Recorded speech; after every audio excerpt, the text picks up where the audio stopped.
All right. So Oshak says, good morning, Tiger. Hey, good morning.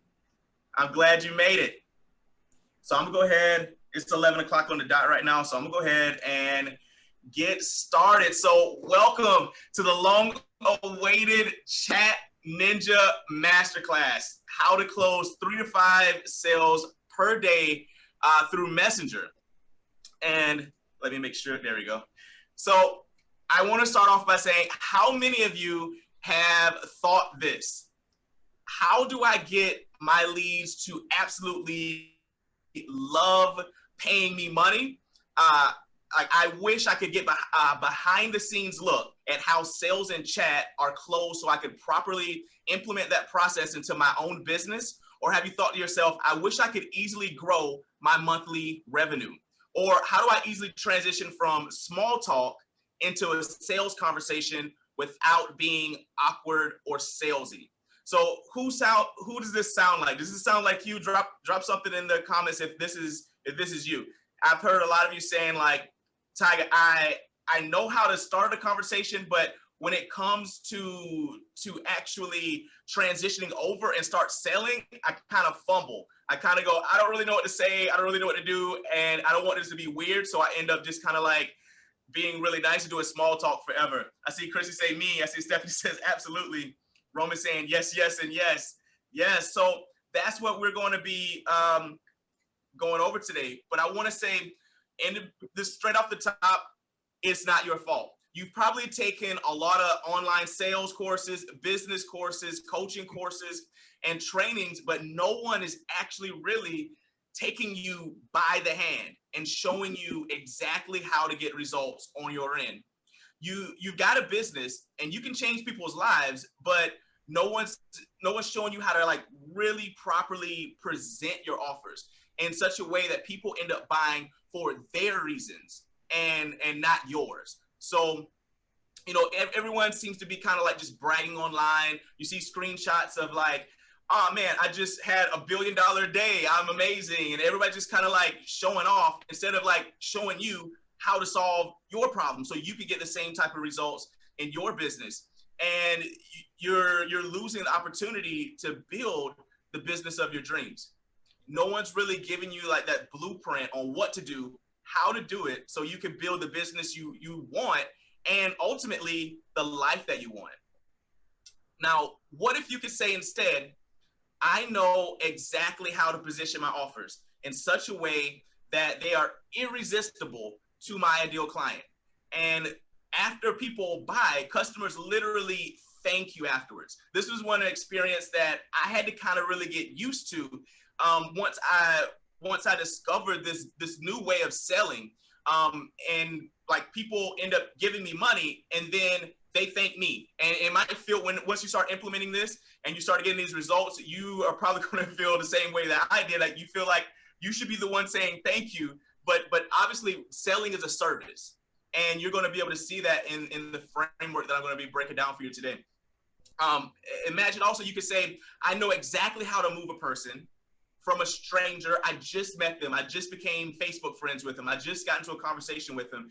And I was able to take them to a paying client in just a single conversation. Or what if you were able to say, I have the exact process now that and the scripts and the frameworks to turn anyone that's closable into a paying client with just that one chat conversation. Do you think that would help you make more money and be more confident? Let me know in the chat below. If this is something that you feel that if you were able to get these things, you were able to say these things about yourself and your business, is this something that you would, going into 2021, you'd be able to say like, I'm confident now. I'm able to make more money. I'm able to impact lives. I'm able to do the things that I need to do. So I see some comments. I see Katiana says, hi everyone. So she just showed up. Hey, Katiana. Lori says, yes, definitely yes, from Katiana. So that's why ultimately I created this Chat Ninja Masterclass so that you can start to make the impact that you desire. You can start to close those sales and not be awkward in transitioning from the small talk into your sales. So today, we don't have enough time. I don't have enough time to show you the complete formula for building a 100K plus coaching business, or how to get back, 10 to 20 hours per week of free time, or how to 10x your clients' results.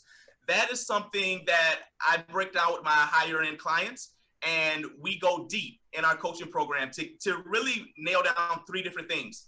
One is money. Being able, because we run a business, we love helping people. If most of us as coaches, that's what makes us drawn to being coaches. That makes us, we're service providers. We like to help, we like to impact, but we run businesses. We need to have money coming in, and we want to make that impact and freedom. But if you're missing any one of these key pieces, let's say you have impact and you have a whole bunch of free time, but you don't have money, you're going to burn out. You're going to end up hating your audience. You're going to end up hating the people that you serve, because you're going to feel overworked, and it's like nothing's really coming out. You're not being compensated. Or if you have the money and the freedom, or you have the money and the impact, but you don't have your freedom, you feel unfulfilled. Or if you have the freedom and the impact and no money, you're bankrupt. So all of these pieces are what needs to be in place, and it takes a framework. So the three key areas that you need to create a six-figure coaching business, a six-figure consulting expert-based business, is one, sales and marketing. So I'm going to be showing you the piece of the puzzle that's sales. But if you don't have an offer to sell, then this isn't the whole. You're going to need those pieces into place. This isn't a magic button. So I want to say that up front. Just because you attend this class doesn't mean all of a sudden people are just going to show up and start throwing thousands of dollars at you. Like, oh my God, did you attend the Chat Ninja Masterclass? Take my money. So there are different portions or pieces to the puzzle that you need to build out. Your delivery. So inside of delivery, you have your onboarding of clients. So once they pay you, once you've led them out of their comfort zone to take action, your fulfillment, how do you deliver that products? And then how do you continue on to sell them your higher end products? Your operations, how do you do the planning? How do you build out a team? Building out a team has been something that's been pivotal for me to be able to leverage myself, give myself that freedom. Systems and lead flow. So how do you get leads coming to you that you can sell? All of these things, I'm not going to really have time to show you today, but those are definitely pieces of the puzzle. And if you want those things, at the end of this training, you'll have the opportunity to discuss them with our coaching advisors when you book your clarity call at the end of the masterclass. So that'll be open. I'll explain what that is and how you can get help with that to put together a game plan so you can see what that would look like for you. So this is like the outline of right now. What I'm going to be showing you on the bottom is like a beta program. So $297 to $1997, a 6 to 8 week program. And this is what I help my clients build out, is going up these levels from a masterclass, these different price ranges. So from this Chat Ninja Masterclass, we're going to live here. Anything $2,000 or below, you're able to sell through chat. Anything $2,000 or above, you usually have to change the sales environment. So this is when you want to take a person to an actual call and you want to sell them. Like, things can be sold over $2,000. I've done it. I've sold things for like $4,000, $5,000 just through chat, but it's not the norm. It's not the typical thing. So this is the area we'll be working in. So a little bit about me, just really quick, because we didn't get on here to learn about my whole backstory and all this stuff. But I'm an entrepreneur business consultant. I mastered the ability to help coaches create profitable and highly impactful coaching programs. In 2016, that's the reason I'm in the Philippines right now. I ended up giving away everything I own to the poor and unfortunate. And I stepped out to find ultimately like my life purpose. And I found that it was helping experts like you step into your gifts and be able to impact the world. And I help coaches, myself and my team, to scale from 0 to 6 figure online. And I take pride in helping people create a life that outlives them. That's like my guiding, I guess, light, my motto, my legacy that I want to leave behind is that I help I help people who help people create lives that outlive them. And in essence, I hope that I create a life that outlives me by doing so. There's a few quick, I'm not going to go into it, but here's some testimonials of people lives I've been able to impact. And in turn, they've been able to impact the lives of many, many, many other people. And that's why I do what I do. This is Joel Vasquez. He might even be on the call right now. We helped him put together a beta launch program. So the first business that we helped set up for him together, we launched, scaled him up to 20K a month, and then he shifted into the coaching space. We put him together a beta program, selling for $2,000 or less. He did 6,000 in sales in just under a week, and grew his group by 100 members, without any type of paid ads. And so we scaled him up. And let's just kind of dive in. So I know what you guys came here for is how do we get these messenger sales? So why do we even want messenger sales? Number one, selling through messenger, selling through chat impacts your audience on a deep level by fixing a very specific problem in their life. So your products, your services, what you're selling actually is making impact. I like to make the example or always say that selling is a service. I know us as coaches, especially if you haven't been charging for your services before, you almost feel guilty. Like, man, I do this for free, or like, man, they shouldn't charge me. I'll just do it this. But you're really in a way cheating the people you're trying to serve. Because when people pay, they pay attention. When they invest, they have skin in the game, it becomes important to them. It causes them that sacrifice for them to step outside of their comfort zone and make the changes in their life. It helps you build also your buyers list. It builds trust in your niche, in your audience, in your marketplace, so that you make more money ultimately, and allows you to move quicker and impact even more lives. Because whereas sales calls, it takes an hour of your time, each person that you're talking to. However, in Messenger, you can have 20, 30 conversations going at once and be able to impact and make sales with all of these people. And you're able to bring in a lot more revenue a lot quicker with your time being leveraged. And it forces you to really understand your niche's pain points. And the way that I'm going to be teaching you is you really, it's a service. You really understand what is actually going on with your clients, what type of pain they're in, what type of desires they want. Because I don't want you to be a product pusher. You're not a product pusher. So I want you to get out of the mindset of like, I have this course, I have these bottles, I have this powder, I have these calls or whatever that I got to give to people. I got to convince them that this is so valuable. That's not what you're selling. So what I'm going to be showing you today is how to uncover the actual buying triggers that causes your leads to leapfrog over each other to buy. I'm going to show you how to sell any offer between $0 to $2,000 with ease and simplicity using just Messenger chat. And I'm going to show you exactly how to follow up. I'm going to give you the scripts, the actual literal framework and scripts that I use I closed over $15,000 over the past week just through chat. And I'm going to be showing you exactly what I've been doing. I'm going to give you literally break down screenshots and show you actual conversations and explain and break down why I'm saying what I'm saying, why I'm doing what I'm doing, and the theory behind it, and how you can implement it and change it for whatever your offer is. I'm going to show you how to follow up so you don't get ghosted, how to handle objections when people don't buy, or if they have questions before they buy. And I'm going to show you how to track your conversations and leads so that you don't leave money on the table. Sometimes there's an extra, $10,000, $20,000, $100,000 out there just in the follow-up from people that would buy from you, but you fell off the radar. And because people are getting bombarded by other marketing messages and other programs, and they're in pain, they end up buying from someone else just simply because you didn't follow up. They didn't know that you were there anymore because they got distracted. So to start, I feel that before we get into the technique, what I have found that moved the needle for me the most is mindset. Because I'd say 80%, if not even more, of success is actually the way you see you, the way your paradigm about the world, your relationship with money.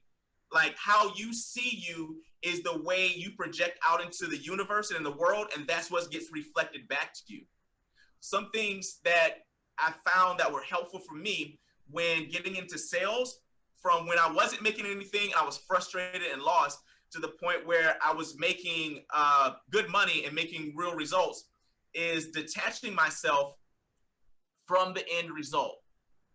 What do I mean by that? So there's something that you want. There's an end goal, whether it be to make money, whether it be to buy a new house, whether it be to retire your wife, your husband, or just to get that person to give you, like, to buy your thing.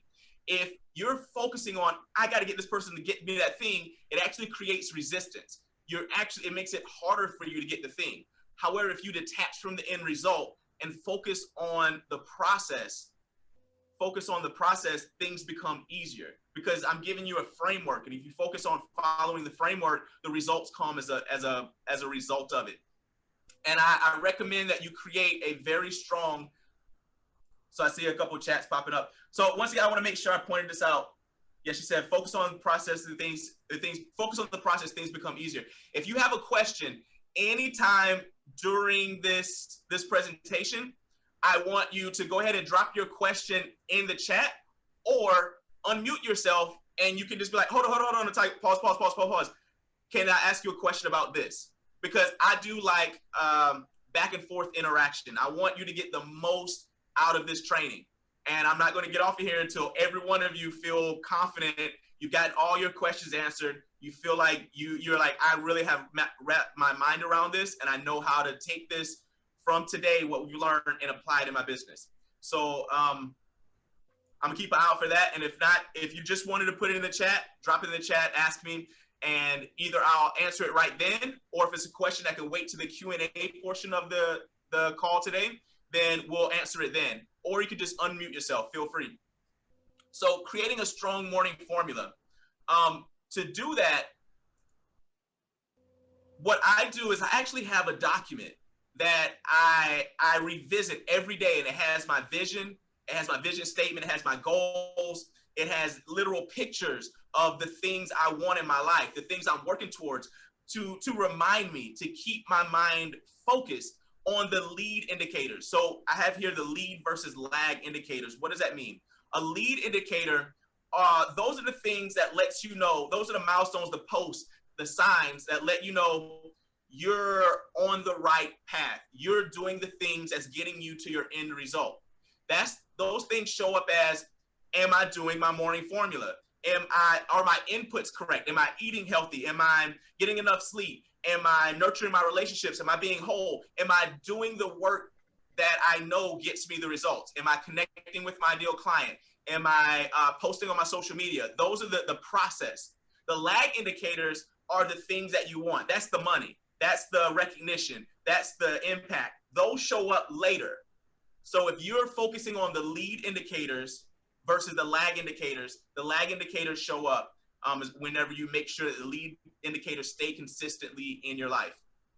So what you see right now on the screen is, this is something I feel that why most people don't become successful in entrepreneurship. Because in a 9-to-5 type of job, the results over time, the compensation over time, the money over time is more linear. You work for an hour, you get 1 unit of pay, whether it be $10, $20, $15, $100. Like 1 hour, you get that. And the next one, 2 hours, you get 2 units of those, 3 hours, and it goes up. However, with entrepreneurship, the growth always follows this type of curve. It's like exponential curve. So over time, you'll see it as this curve goes, it's really flat in the beginning. So over time in the beginning, the results are really low. It almost seems like nothing's happening. You might go out and take the framework I've given you right now, and some of you will go out and you're going to make a bunch of money right out of the gate. But some of you are going to feel this part of the line is going to be a little longer than some others. And you might be tempted to feel like this isn't working. But I want you to know this is the way that results actually show up in this type of online business entrepreneurship. And the reason why I feel a lot of people quit so soon, they quit in this early stages, is because the human mind, this is a graph of how our memory works. So our memory, the same way results become exponential, they build on each other and takes off. Our memory starts off really, really high, and it falls off really, really fast. If I asked you what you had for lunch or what you had for breakfast earlier today, your memory of it is really high because the time, not much time has passed. Now, if I were to roll out here in time and ask you, what did you have for breakfast 4 weeks ago on Sunday, you probably have no stinking clue because our memories are really fallible, but we have the feeling that we can trust our memories because it's our memories. So what ends up happening is we end up having the crisscross of these types of groups. Our results show up slow in the beginning and take off in the end, but our memory is really high in the moment and falls off really fast at the end. So what you'll see is in the beginning, the results are low, but your memory of what you're doing is really high. So your mind will tell you, I was doing this thing and my results are low. I'm doing the thing, but my results are low. I'm doing the thing and the results are low. And a lot of people just stop right here in the beginning before they reach this takeoff point. And what I even noticed about myself is once results started showing up, my memory of the things I did to create them is really low. So it almost feels like an overnight success. The things I'm telling you right now, the things that you're doing today are going to be the things that cause it's going to pay you back in the future. But your memory of the conversation that you started, the connection that you made will be so far out of your memory. And you will almost be like, what did I do different last month than this month that caused the results? And you'll feel like, man, I must have did something. You'll be tempted to change things. You'll be tempted to try and like veer from the plan. But this is why. I think this is why a lot of people failed. I just wanted to give you that. So like I said, I'm going to show you all the techniques for selling. But if your mind is fighting you and working against you, you know, it doesn't serve a purpose. Like I could teach I was a Marine, so I have to use like a military example. I could teach a Marine or a soldier, or you could teach a Marine or a soldier how to shoot a weapon, how to do combat techniques. But if his mindset isn't there to do the job, you could put him in front of a ton of people, a ton of enemies, and he wouldn't be able to perform and shoot that weapon accordingly. Why? Because his mindset causes him to freeze. It causes him not to do what he needs to do. So in the same way, your business, we need to get our mindset together. So that's why I harp on it so heavily. So once again, I'll just go back. It goes back to these things. I'm about to break down the steps in it, but this is just one piece of it. So this isn't a magic button. This is one piece of the whole for your six-figure coaching business. So let's go into why people buy in the first place. Number one, people buy because I have a chat here. So I see a question here. Let me stop really quick. Katiana says, what sort of routine do you need to have to generate leads and follow them through the sales? I'm going to show you here in a little bit. I'm going to show you the exact framework that I use to cause people to self-identify and come to me and want my services. So I'm going to break that down. It's going to be the actual framework I'm going to show you. She said, perfect. Okay, awesome. So people buy because they feel like it. And what do I mean by that? Not just kind of like, nah, I'll do what I want. People buy off of emotions. So the big mistake that I noticed that I was doing in the past, I've noticed that clients who weren't getting results versus the ones that were, one was trying to sell how many sessions or how long their program is or how many bonuses or how much it costs. And that's not why people buy. People buy because they have like a feeling of pain. They want to go away from their pain. This is why anybody does anything. They want to go away from pain towards pleasure. If right now you are going through a really bad, shaky time in your marriage, that's a pain.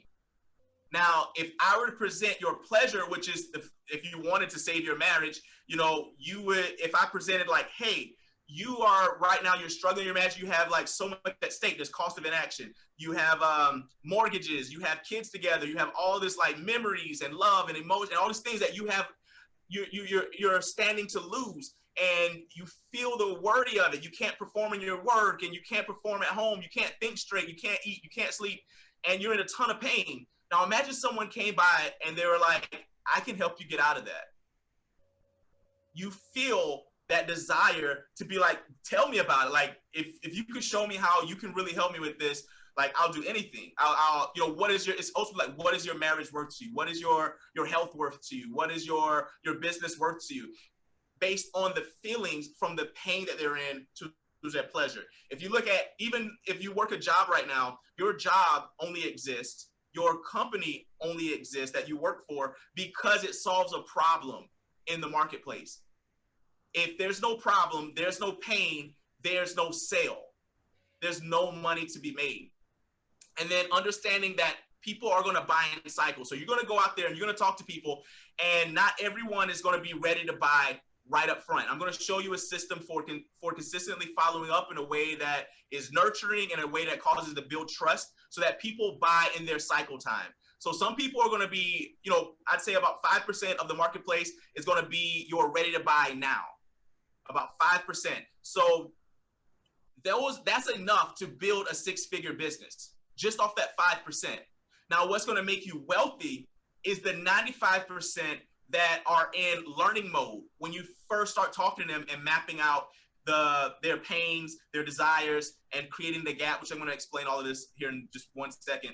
And they're going to, over time, become to know, like, and trust you, and end up getting your help to solve their problems. And their cycle is going to come up because, once again, people buy because they trust you. They know, like, and trust you. So one concept I want to map out, because people buy when they know, like, and trust, is what I call the buying pocket. So what do I mean by that? I kind of have a bit of an example conversation. This is from a sale that closed in chat for, I believe this was for $1,500.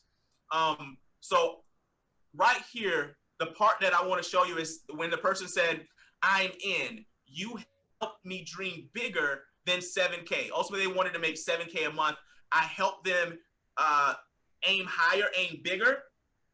And they're like, and they trust. So I believe that you can help me. And I was like, let's do it. Boom, they bought it. So what I did, let me explain kind of what I mean by the buying pocket. So number one, you need a clear gap. So anytime that you're trying to sell anyone anything, whether it's in chat, whether it's in person, whether it's over the phone or anything, whether it's through a webinar, there is two states, a pain state and a pleasure state. Everyone walks around with a current self and ideal self.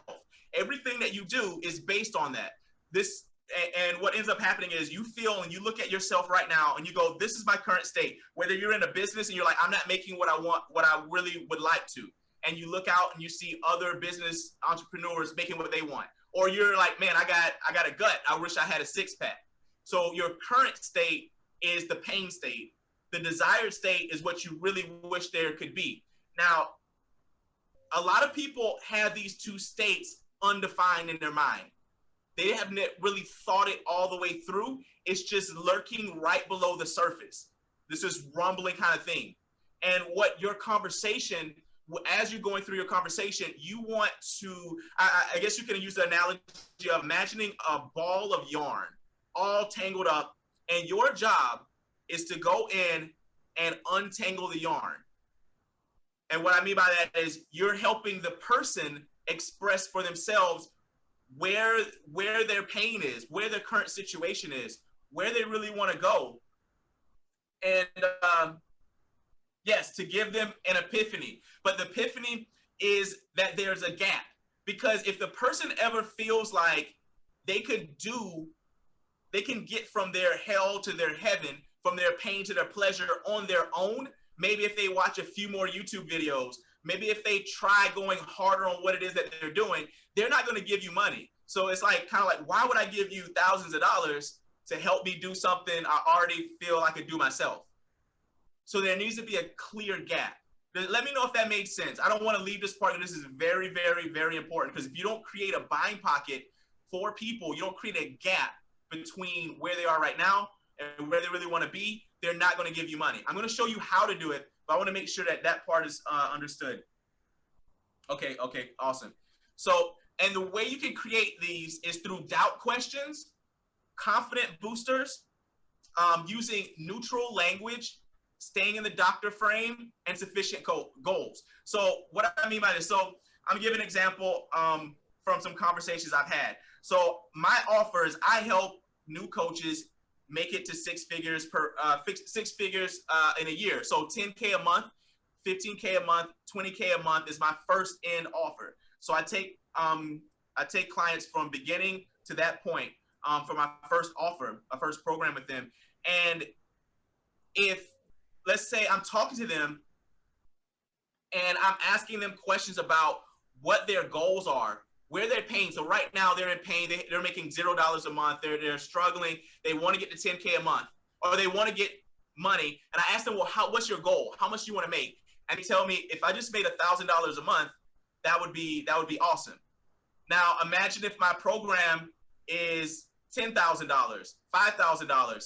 Now their goal, the gap is too small to fit my offer in. Because if in their mind, they're just trying to make $1,000 and I make an offer for, I'm going to help you make your goal of $1,000, my program's $10,000, they're like, I'm out. Because in their mind, they're like, all I want is $1,000 a month, but I have to pay you $10,000 to get $1,000 a month, I'm out. So you have to raise their goal. So down here, I have this little slight graph. I'm going into detail on it in a little bit. But down here, I have like an insecure, I have a confident. Or you can imagine like somebody feels like their goal is really small and they don't really believe that they can do it. They don't believe in themselves. They don't believe in the market. They don't believe in your process or anything like that. Or on the other end of the spectrum, they're super confident. They're like, oh, this is a cinch. It only take me like a little bit more. I can do this easy. I can do double that.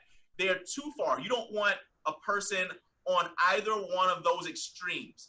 Because if they're too insecure, i.e. if like you sell something that helps people lose weight and they feel like, oh, I can easily do that. I just need to do this really quick or stay a little bit more disciplined, or they're not going to buy from you because they feel, oh, if they're too confident and they're saying that like, oh, I can easily do that, they're not going to buy from you. And on the other hand, if they feel like I've tried a million times, I don't believe in myself. I mean, it sounds like amazing that you could do that, but I'm screwed up. Like nothing works for me. They're still not going to buy from you. So we have to create that pocket. This is also a part of the buying pocket. And you do this if they're overly confident, but you know, like if they don't need your services, you shouldn't be selling them your services. But if they're overconfident, but they don't realize like what they think, how close they think they are to their goal is not actually how close they are to their goal, you have to do them the service of getting them to see the reality of things without becoming combative or causing resistance. And those are usually through doubt questions, like just chunking down into, just chunking down into your actual details of a business. So let's say I was talking to a person and they said, yeah, 100%, everything's going great in my business. Man, like right now I'm not really making many sales, but I know like literally just quickly, man, I'm like, all I have to do is get out there and I'm gonna make, 100K a month. They're way on this blue side. They're way on the confident side. There's no way I'm gonna make a sale with that person, even though they don't realize how far away 100K a month really is if they're not making any sales right now. So I'd have to chunk down and go, well, how do you feel that you're going to do that? What's your actual plan? You go into the details. And if you question something enough, it causes doubt.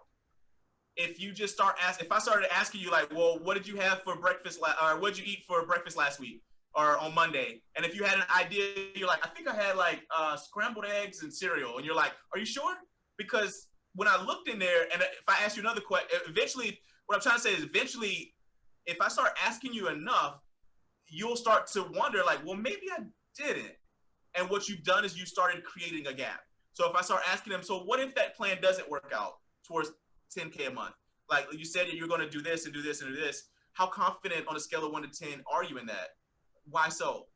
How so? And this starts to create that gap if someone's too confident. On the converse, the confident boosters, if someone is too insecure, like, yeah, I wish, I know I could probably help people, but I just really don't know what to do. And I probably can't do it. You're like, oh no, like you're really, like, I noticed when you said earlier that you're able to do this and this and this, like that's all it really takes. Like I've noticed that you're able to blah, blah, blah. So you're able to boost them away from the red. And all of this, you want to still take from something I call the doctor frame.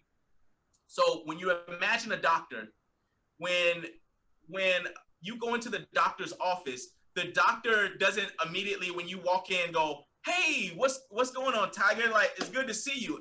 I had a rep come by and drop off some new meds that this pharmaceutical company just did. I got a great deal on it. I can totally prescribe that to you.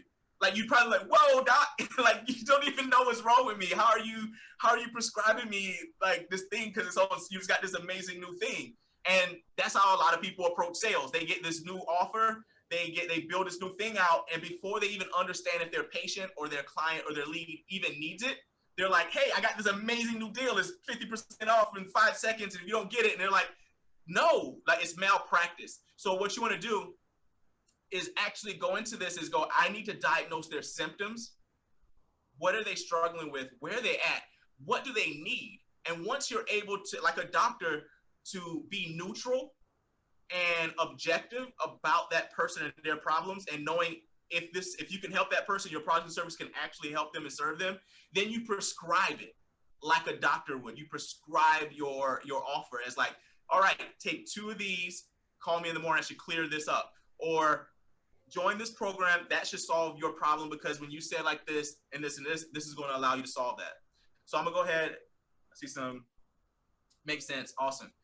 So this is like that gap that I was explaining. So in the middle, you want to make sure they're not so insecure in themselves, the process, your program, your brand, and you don't want them overly confident that they can just do it without you and themselves. So instead of being too far here or too far there, you want them somewhere around here.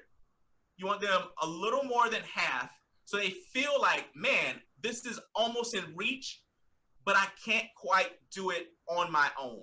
There's the gap. There's a little piece I'm missing. There's still a puzzle piece. So if they feel that the gap is too far, they give up hope. If they feel that the gap is way too close, they don't need you. So you want it just close enough to where it's just out of reach through your questioning. And it's more of an art that once you get out and you get working on this, it's going to become second nature. It's going to become something that you do without really having to think about it. And here are a few language patterns that I use to keep myself in doctor frame and keep resistance low.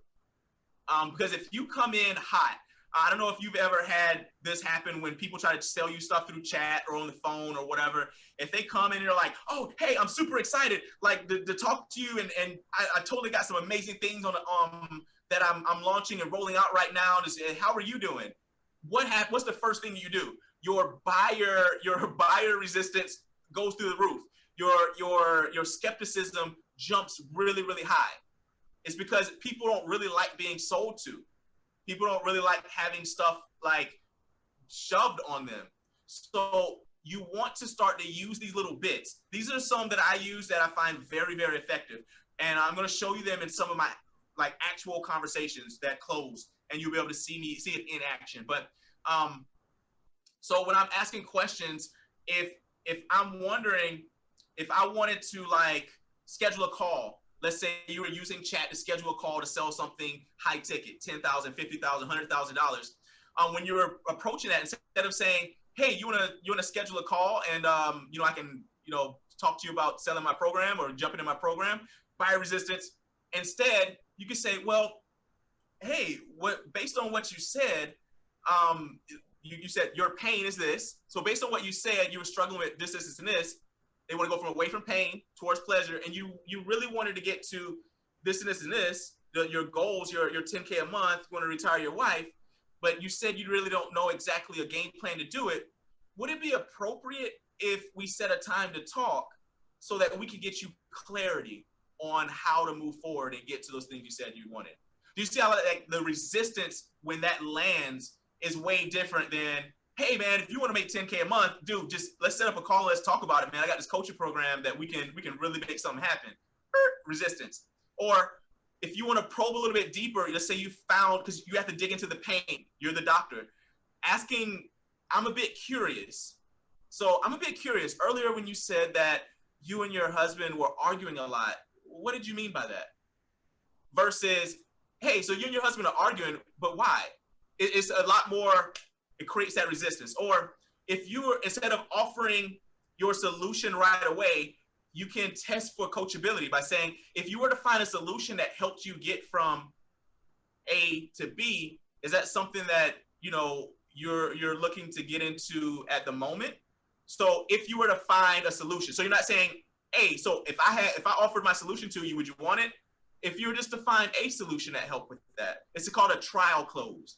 And you want to kind of lace these throughout your conversation. As people are saying their pain, you're kind of doing that. And another one is kind of an odd question, but so anytime you do this, it's weird. You can almost ask anybody anything. You can be the most personal type questions if you put these softeners in the beginning of it. I'm a little bit curious, or kind of an odd question, and just pre-framing your question with that allows people will open up and allow you to ask them all sorts of like deep questions to dive into their pain. And then mirroring back. Yeah. So, and then mirroring back what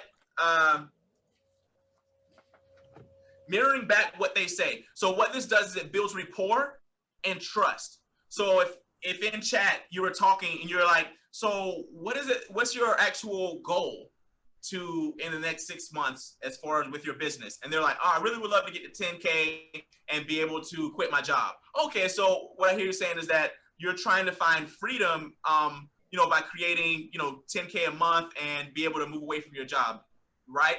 I mean, that's a terrible kind of example, but you get what I mean. So when you mirror that back, and you don't have to mirror the full thing, even just the last few words, the main point of what they said creates that bond. It creates that type of rapport in between you and the other person. And it lets them know that you're listening. You're not just trying to sell them something. So here that I'm going to actually jump in now and give you the actual 5 steps of the framework. So number 1 is build rapport. We are social creatures, and we like to, because we're mammals, we're social creatures, we need like this kind of bonding. If you ever got with your friends and the first day that you see them, you're like, hey man, what's up, man? How you been? You're building rapport. Or hey girl, how you been? I ain't seen you in so long. You're building rapport. That's usually the first thing that you do. That's our natural human conversation. And then we go into what I call the discovery phase. I'm going to break these down even deeper. Discovery phase, responsibility and commitment, positioning the sale and objection handling, and then the follow-up. So I noticed you were asking about some mindset stuff as well. This is going to help you as well. This is what I call the 3 rules of selling. I want you to, if you have to like read these every day before you get into your sales conversations, just to ground you in these facts. These are always true. So here are the 3 rules. So number 1, your only job is to help the client make the best decision for them. Number 2, the best decision for them usually is outside of their comfort zone. Rule number 3, the client will fight like crazy, fight like heck to stay inside their comfort zone. So this is something that takes a lot of people out of the game, like mindset wise, is because they attach their identity to whether or not they make the sale, or they feel rejected if someone doesn't buy or someone doesn't buy right away. But if you ground yourself in these rules, that the client's job, your job is to get them to step out of their comfort zone, to lead them. Sales is leadership. Their job is to fight to stay in their comfort zone. That's why they're there in the first place. That's why they're stuck, is because they're comfortable with their pain. They're in the pain. They don't like it, but it's all they know. And to do something new and step into a new world, a new identity, is scary. It's outside of what they're comfortable with, what they know, and they're gonna fight you.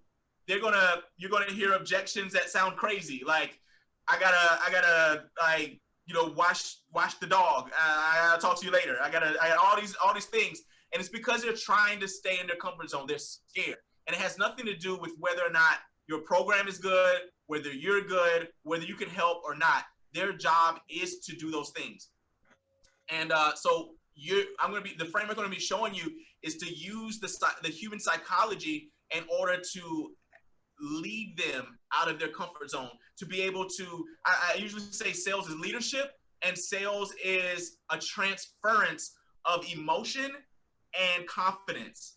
So they lack confidence to step out and do the things that they need to do. And through the sales process, you're able to allow them to borrow some of your confidence and motivation and certainty in order to make the leap out of their burning building, out of their burning city, into what they really want.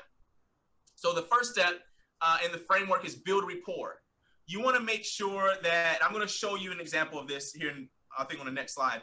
So you want to make sure that you're being human, because people buy from people, not necessarily bots. So if you seem like a marketing cyborg inside of Messenger on your calls, people, it immediately gives resistance. So you want people to see your human side. You want to build that rapport right away.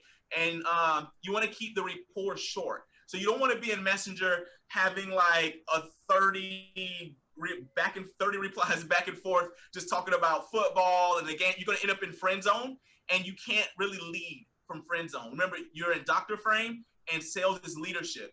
So you want to build enough rapport so that they trust you and they know that you have their interests at heart, and you're not just trying to take advantage of them, but you don't want to go so deep into rapport that they don't value your influence or respect you as a person to lead them out of their problem. I know you've probably experienced having a friend where you give the best advice to them, literally best advice that they could do, and they're like, oh, okay, yeah, that's great advice, thanks, Tiger, and they go on, they don't do anything with it.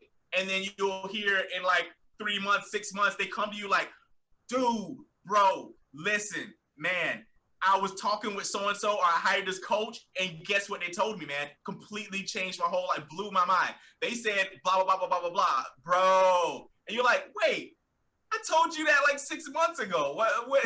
And you're thrown off. And it's because you're in friend zone with them. And you don't want to take things to that level with your clients, because it's hard to influence from that level. You want to make sure that you keep your personality in there. And you keep the conversation about rapport on them.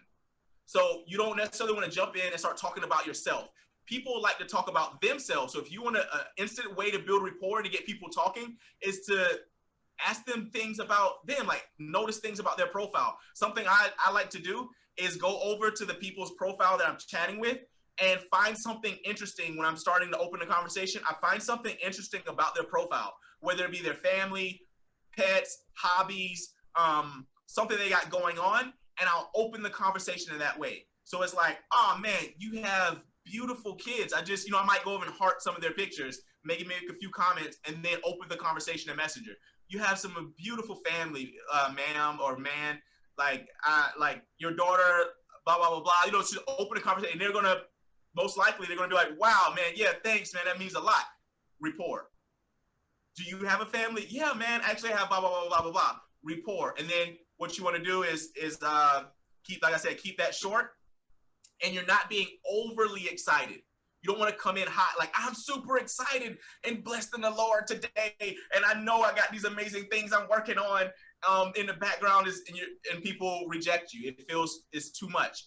You want to match people kind of like where they are, where you're glad to meet them, you're friendly, you're open, but you're still being neutral and warm, open, friendly. And the kinesthetic, auditory, and visual, this is what I have here. What you're going to notice is as you're talking to people experience the world through all three of these, but predominantly they'll have one that they lean towards. Kinesthetic is like bodily motion. So like they experience the world through touch and feel and like gut feelings. Auditory obviously is through hearing, sound. Visual, they're through their sight. And what you'll notice is that you'll be able to tell really quickly if you pay attention to the words that they use. So when you're asking questions, you're talking to a person in chat, you'll notice that they'll use keywords like, man, I just wanted to get a real good eagle eye view of how everything works. Or, man, that really hit me like a ton of bricks. Or that sounds loud and clear, that rings loud and clear to me. Those kind of things cue you off to the type of the way that person sees the world, and I guess you could call it their sales language. So if you start speaking their language, it's instant rapport. So it's kind of like those love languages. If you ever read that book or heard about that, some people show their love through like giving gifts. And if you give them gifts, that ranks really high on their like scale of like, do you love me? But if you were to try to do like an act of service, you wash the dishes for them. Yeah, it's a nice thing, but it doesn't ring the bell like their love language. They like getting gifts. And when you give them gifts, that means you love them. Or some people like words of affection. And when you say nice things about them, that rings their bell. But if you bought them a gift, it's like, yeah, he buys me a lot of nice stuff, but I don't feel love.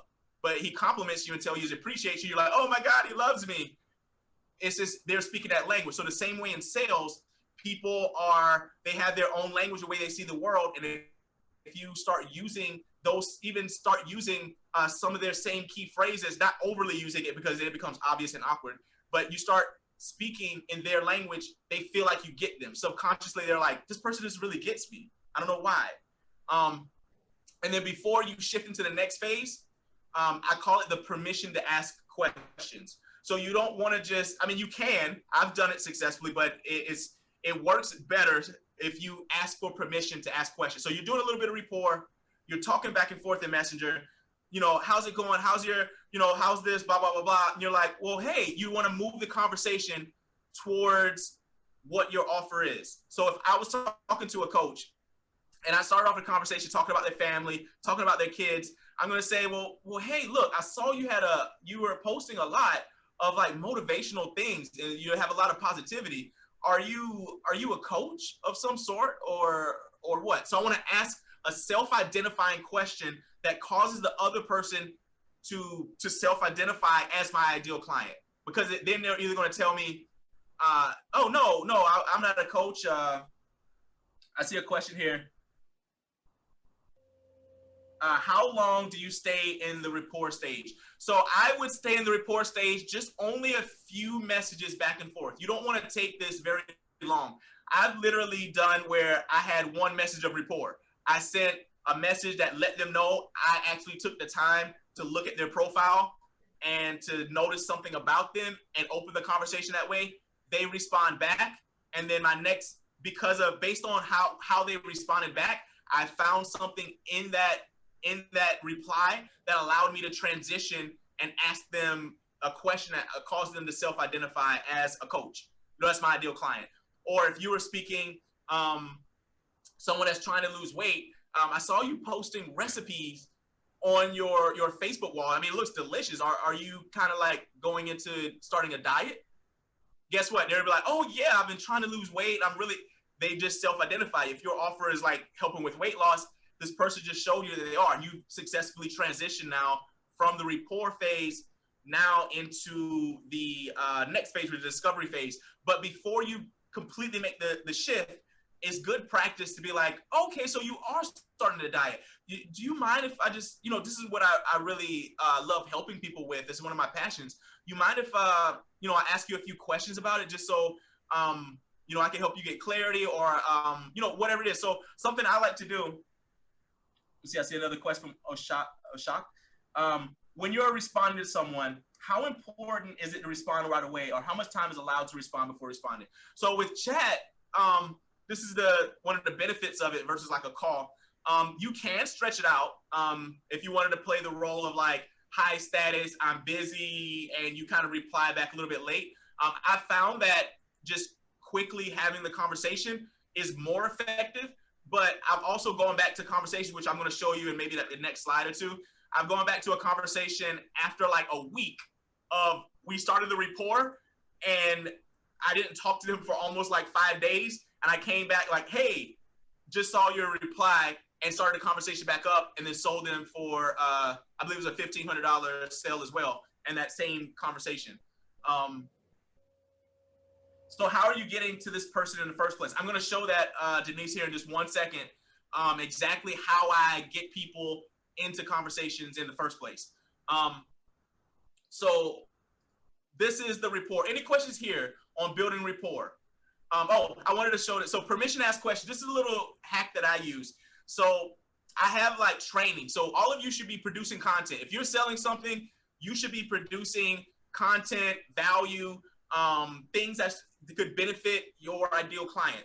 So when you're talking to someone and you get them to self-identify, i.e. in my case, they're a new coach. Like, yeah, I just started coaching and yeah, I'm just trying to figure it out. Okay, awesome. Well, look, I actually help new coaches and I actually have a bunch of private client trainings that I can gift you with that I believe would really help you on your journey.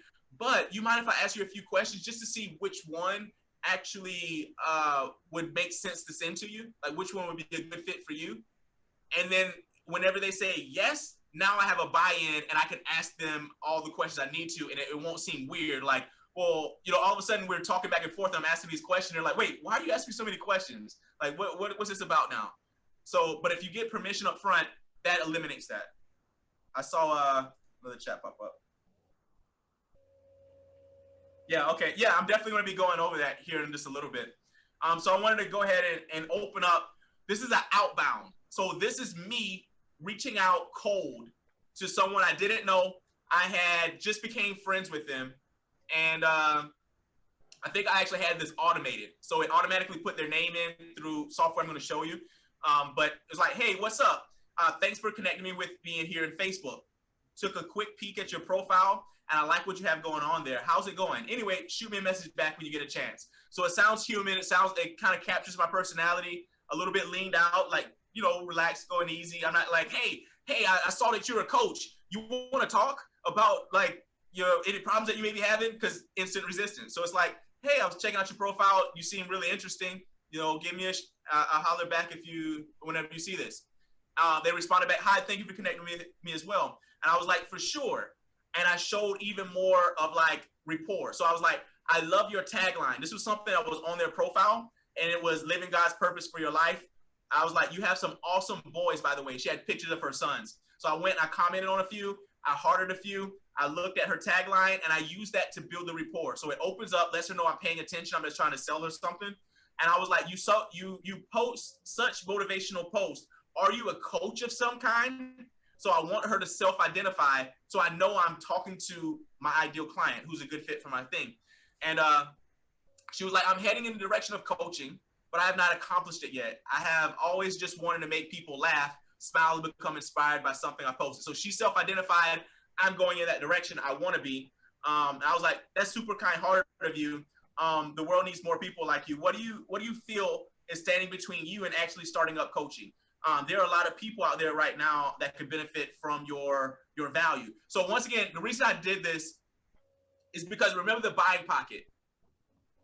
What I saw in her answer, her reply, was that she was way far on the self-doubt, the insecure side. She's like, I'm heading that direction, but I could tell she really is like, man, I don't know how. So I started the process of already boosting her confidence towards, you can do this. You're meant for this. You have this. So I wanted to get her on the other end of that spectrum. Does that make sense? You guys remember what I'm talking about? She kind of went into it. She was telling me a little background of a course that she was going into, and that's where I was going with it. So she started telling me a little bit about the pain. But what I wanted you to really see is this first part, the rapport. This is an outbound conversation. This is completely cold. I never knew this person. I just became friends with them. On the 24th, sent them a message. They sent me a reply on the 25th. And then at 2, I sent them one at 8. So like almost 24 hours later, I replied. So hopefully that should kind of start answering your question when you were asking about how do you have to answer right away. This is almost 24 hours later between this 2 messages and this 2 messages. So this between my 2 messages here was like 48 hours. This person closed, by the way. This conversation goes down and they bought at the end of this conversation. So that's outbound. So you were asking earlier, like, what's the framework to get people to actually come to you and get in a conversation in the first place? So I use what I call hand-raising content. What you'll see is this is the framework. I call it PISA. And PISA stands for pain, agitate, invalidate, solution, action. So what I mean by that? So let's say you remember everyone moves up. The only reason people do anything is to move away from pain and towards pleasure. And what you want to do is call out the pain. So let's say you're making a post on Facebook or inside of a group, or inside of your group, and you call out a pain. If the person you serve, your offer is for helping women get attract their husbands again, who feel like their pain is like their husband is, they're starting to have a relationship breakup. They don't feel attractive anymore. They feel like the spice is going out of their relationship. That's the pain that your that your offer solves.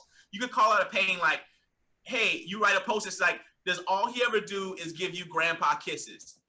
Is all he ever do anymore gives you grandpa kisses? Your ideal client's going to see that and be like, yeah, all he does is like smooch me on the forehead, not like before when we first got together. It was passion and romance, and he couldn't keep his hands off of it. So they feel that pain.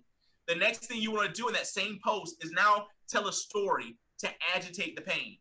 So you do that pain. That's a call to action. That's called a hook. Hook that catches people's attention. It causes them to read the next thing.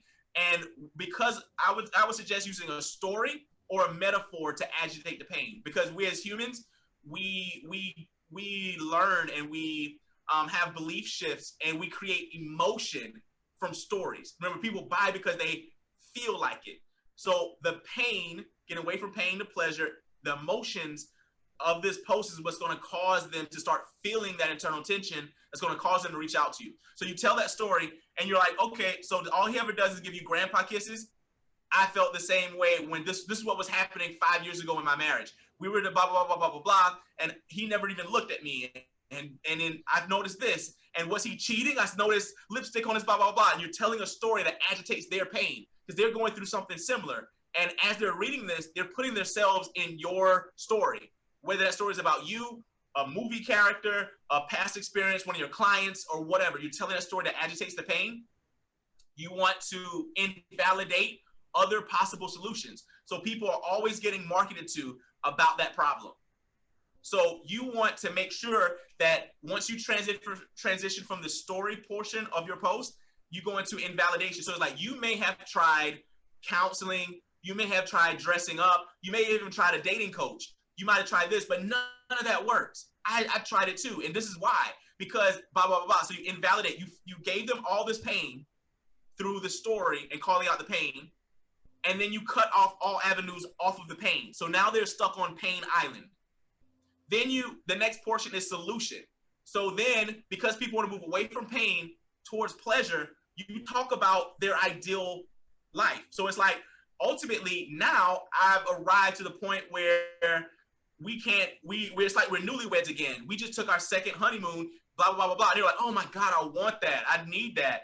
But they can't get to it because all the methods that they think and they've been told and they've been marketed to, you've already cut them off. So now they feel this huge internal desire. So like the human nervous system, if I were to put a hot coal on your back right now, what is your nervous system, your brain and your central nervous system going to do? Even without your conscious thought, it's going to cause you to move away from the hot coal. You're going to jerk away and be like, ow, it'll probably smack me. But this is the equivalent of putting a hot coal on them, through it's psychological. So they feel the hot coal of their pain, but they can't move away from it. But they can see the end result in you. And this is why you're going to do the A part, call to action. You position whatever you want them to do next as the thing to get them away from their pain that they're feeling after reading your post to that pleasure that they're wanting after seeing what you positioned in your post. And that could be, hey, if you're feeling this right now and you want to get to the point where you're on your second honeymoon, I want you to comment blah, blah, blah, blah, blah below. Or I want you to message me. Or I want you to, whatever it is you want to do, subscribe to my podcast, join my Facebook group. You position it there. So that's the framework. Now, the way you're going to make this framework is you're able to do different modalities. So you have written, video, image. Some people like to experience it and they prefer reading. Some people prefer video. Some people prefer images. So you can take this framework and test it in each one of these different modalities. So you can write this out as a post. You can also go live and do the same content.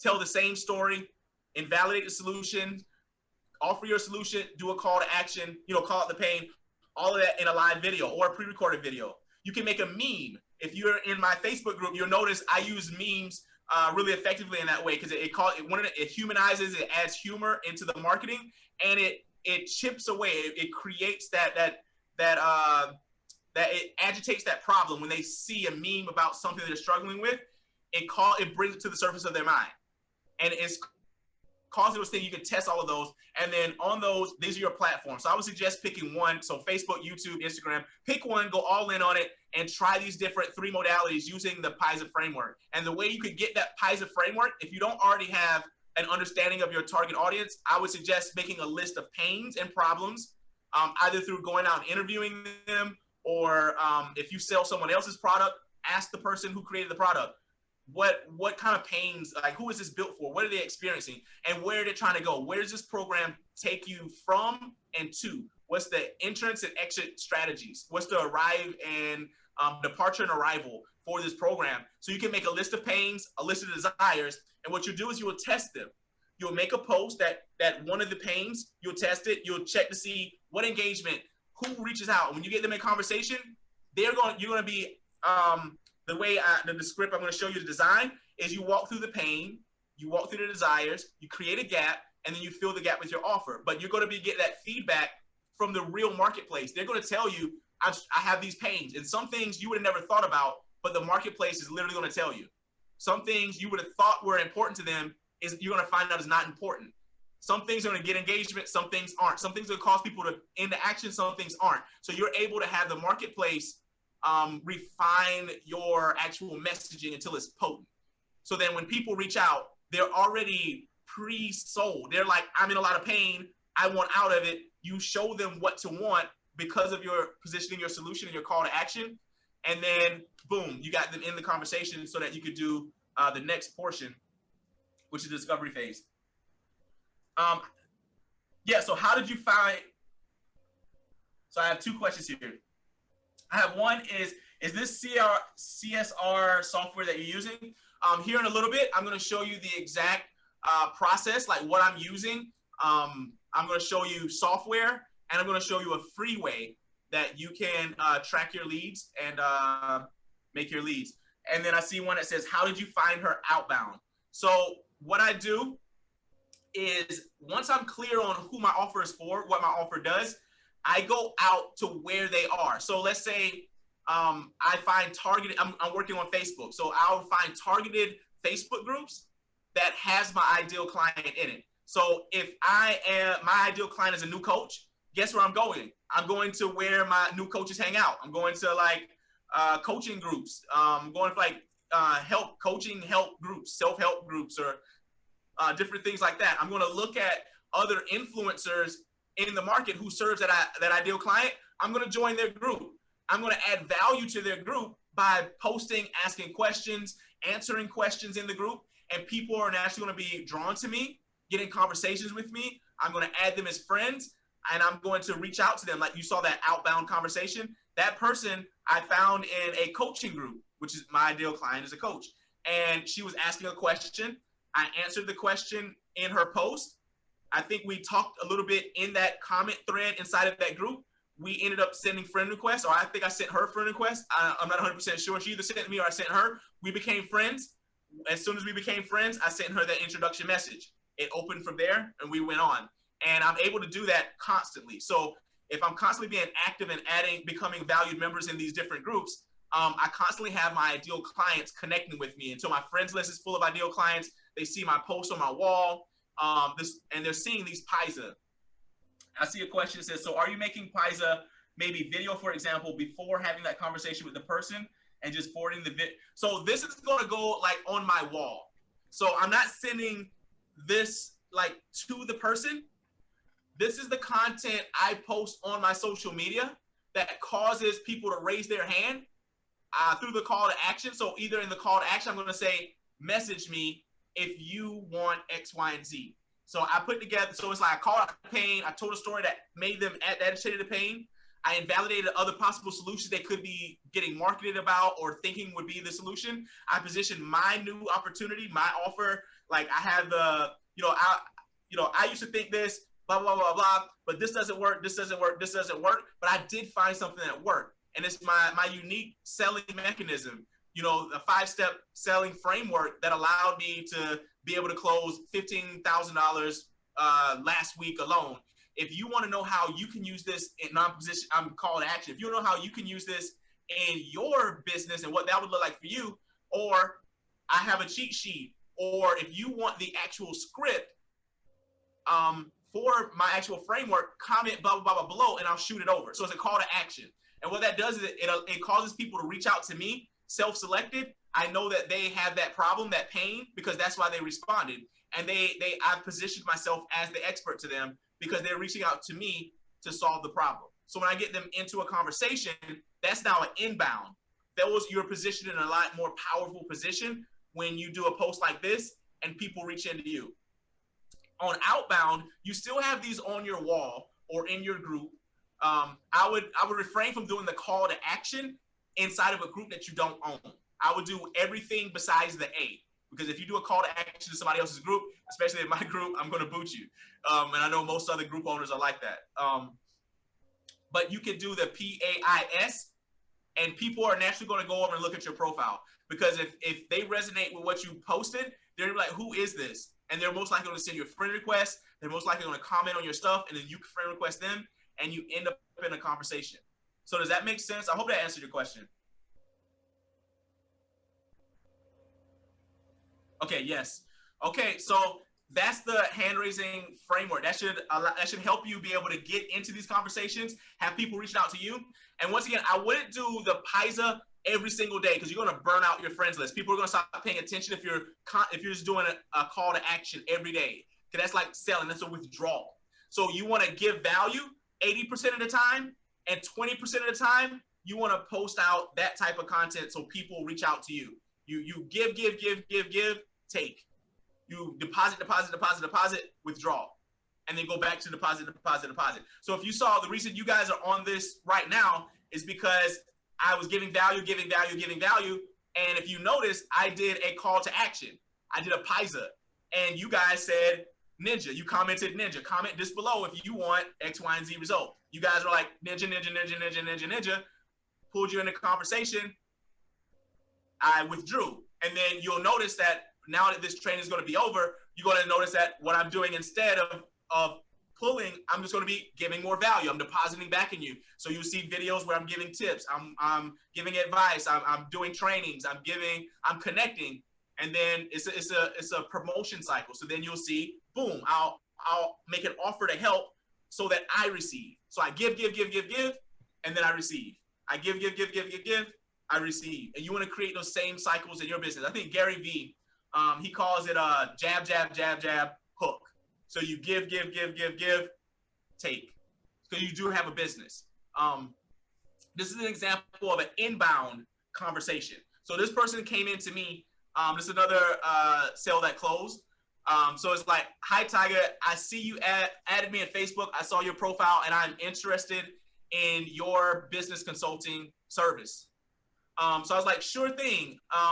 Mind if I ask you a few questions just to make sure you're a great fit for what it is that I do? So I asked for permission to ask them questions.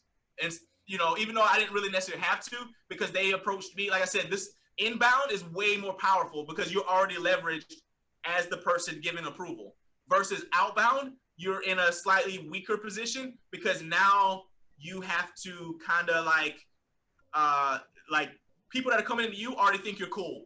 But when you're going out to them, they don't know you're cool yet.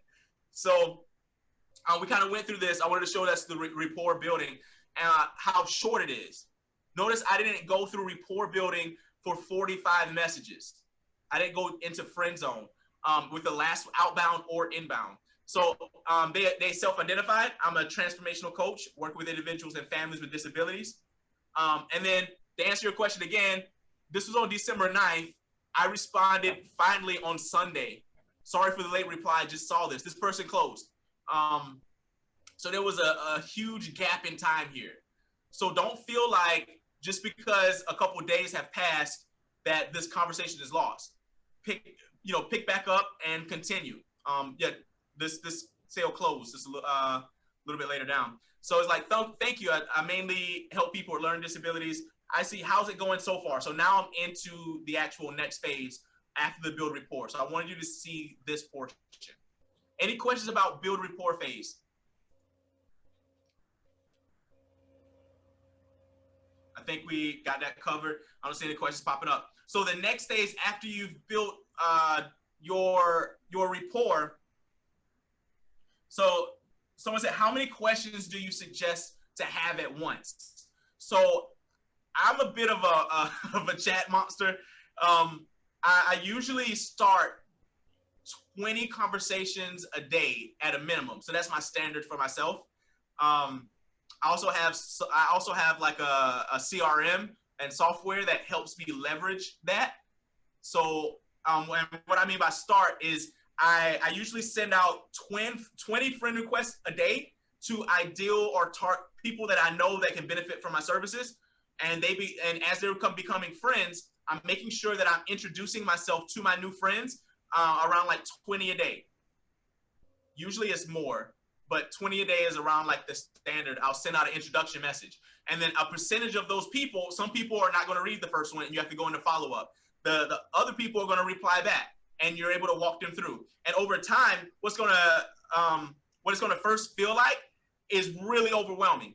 All of a sudden, you're going to go from like just talking to maybe a couple people to like your inbox is jumping and you're going to feel this tendency to be like, whoa, let me slow down, pump the brakes. I'm talking to too many people. I want you to lean into it. Lean into the pain. You're going to normalize it. It's going to become normal to have these many conversations, and it's going to create a ton of money for you. I'm telling you. And once again, it's that feeling of like getting out of your comfort zone. All the best things, all the success, all the things that you want are on the other side of your fear and on the other side of your comfort zone. So when you feel like, oh my goodness, I have too many conversations going on, continue what you're doing. Focus on the lead indicators. Focus on the process. Just how do you eat an elephant? One bite at a time. Take your bite, chew it up, swallow it, take the next bite, but just keep going. Fight the tendency or the feeling that you're most likely going to have in the beginning if you're connecting with that volume of people to go, okay, I'm not going to talk to any more people for a couple of days to catch up. Keep doing the process, keep doing the framework, and you'll get there. You'll normalize it and it'll become second nature. I have my Facebook group with a lot of people who are not my ideal client. This is my personal profile. How do you structure this? I'm not 100% clear. So you have a Facebook group, but they're not your ideal client. So if you're doing this on your personal profile, I would be adding friends that are your ideal client. And if your Facebook group is not targeted, okay, so if you're just using your personal profile, a group is not necessary to do this. So you just use your wall, your personal profile, as where you're going to be making these types of posts. And then the people that you're putting into your friends list should be your ideal client. So they see your post, they get value, you build up preeminence, you're seen as the trusted advisor, the authority. As they're seeing your post, they see you give value, they see you post and give lifestyle, they see you post and give results, then they see your call to actions so that you get them into a conversation so you're able to make money. But as far as your other group, yeah, I wouldn't really do that in that group because it would be seen as irrelevant to them because they're not your ideal client. So if you were posting about things that doesn't apply to them, they're probably going to tune your group out, or they're going to wonder like, why is she posting about this? Yeah. So I would you want to use your Facebook as, instead of social media, since you're running a business, it is now business media for you. You want to be adding friends that are your ideal clients, and you want to be making your post with a strategy. I call it the RVL, results, value, lifestyle. And then 20%, that's 80% of the time, 20% of the time, you're doing the PISA with the call to action so that you end up in conversations. And if you're wanting to really get the ball moving, you can do outbound. So when people are accepting your friend request, you're jumping into conversations with them already. So, and if you have any more questions about the discovery phase, drop them in chat, and I'll do my best to make sure I get to it at the Q&A portion at the end. So discovery phase. So next, after the rapport has been built and you've gotten permission to ask them questions, now the questions that you're asking aren't just any old questions. Number one, they're open-ended questions. You don't want to necessarily ask many yes or no type questions. If you're asking questions that can only be answered yes or no, it's called what is like projecting.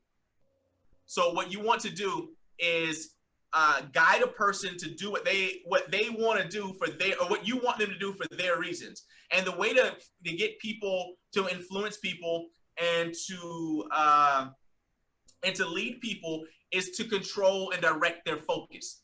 And the way to control and direct someone's focus is through using questions, open-ended questions. And you want to ask questions that relate to what your offer actually solves. So what I call them is like, you first start finding out about their current situation. So where are they? What are they doing? So if you have a business offer, you're asking about where they are right now. So have you started your business? What are you currently doing right now? I noticed that you said that you were coaching. How's that going? Are you still working? Are you doing it full time? You're finding out where they are.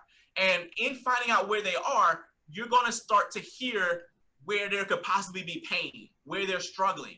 And this is what you want to start in NLP, neuro-linguistic programming. They call it chunking up and chunking down. So you're changing frame size. So if someone gives you an example or somebody gives you an answer that's kind of like vague, not really much to work with, you can ask questions that could chunk down. Like, what do you mean? So when you said this exactly, you could focus in on one portion of their answer and go into the details of it and find where the pain is.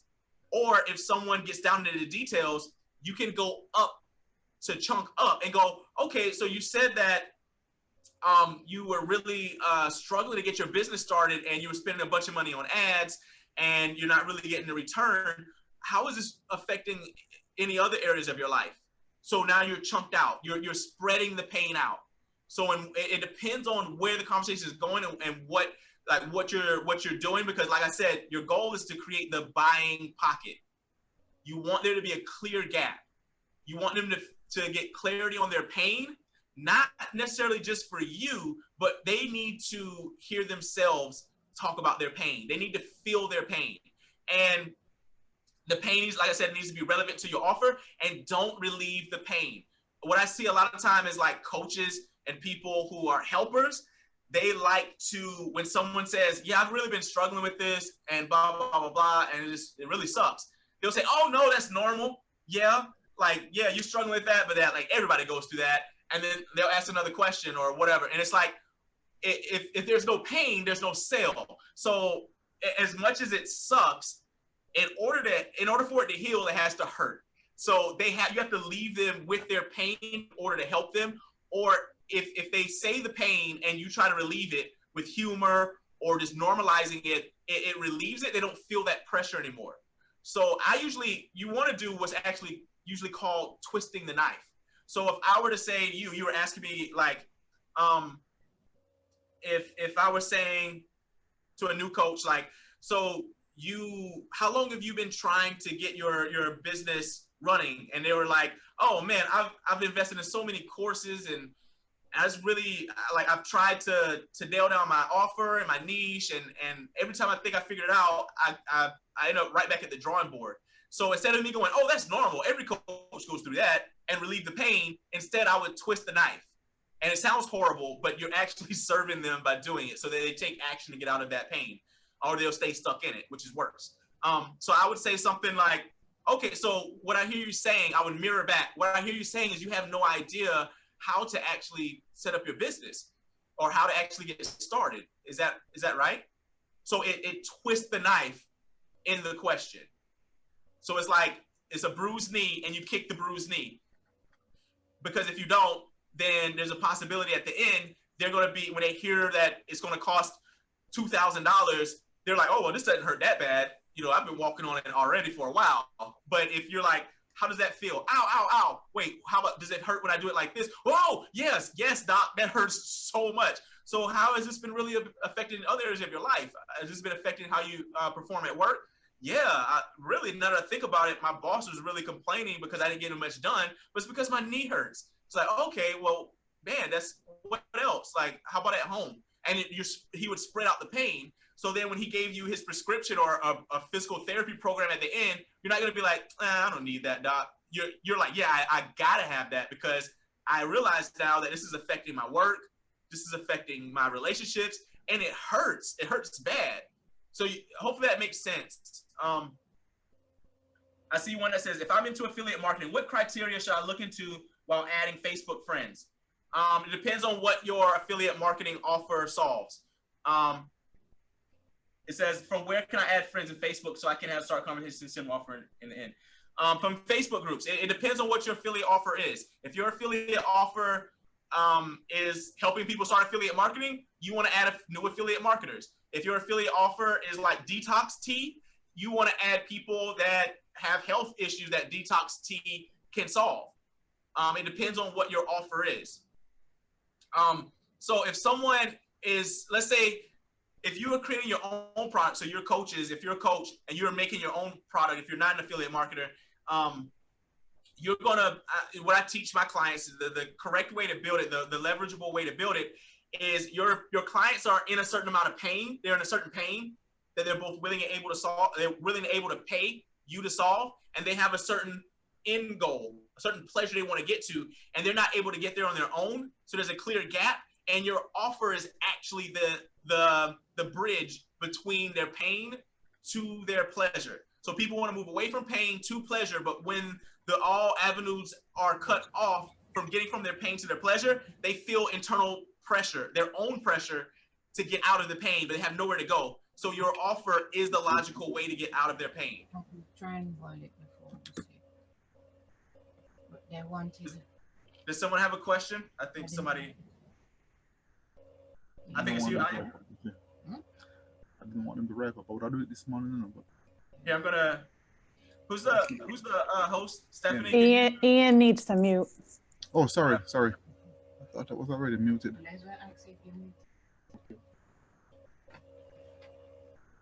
Okay.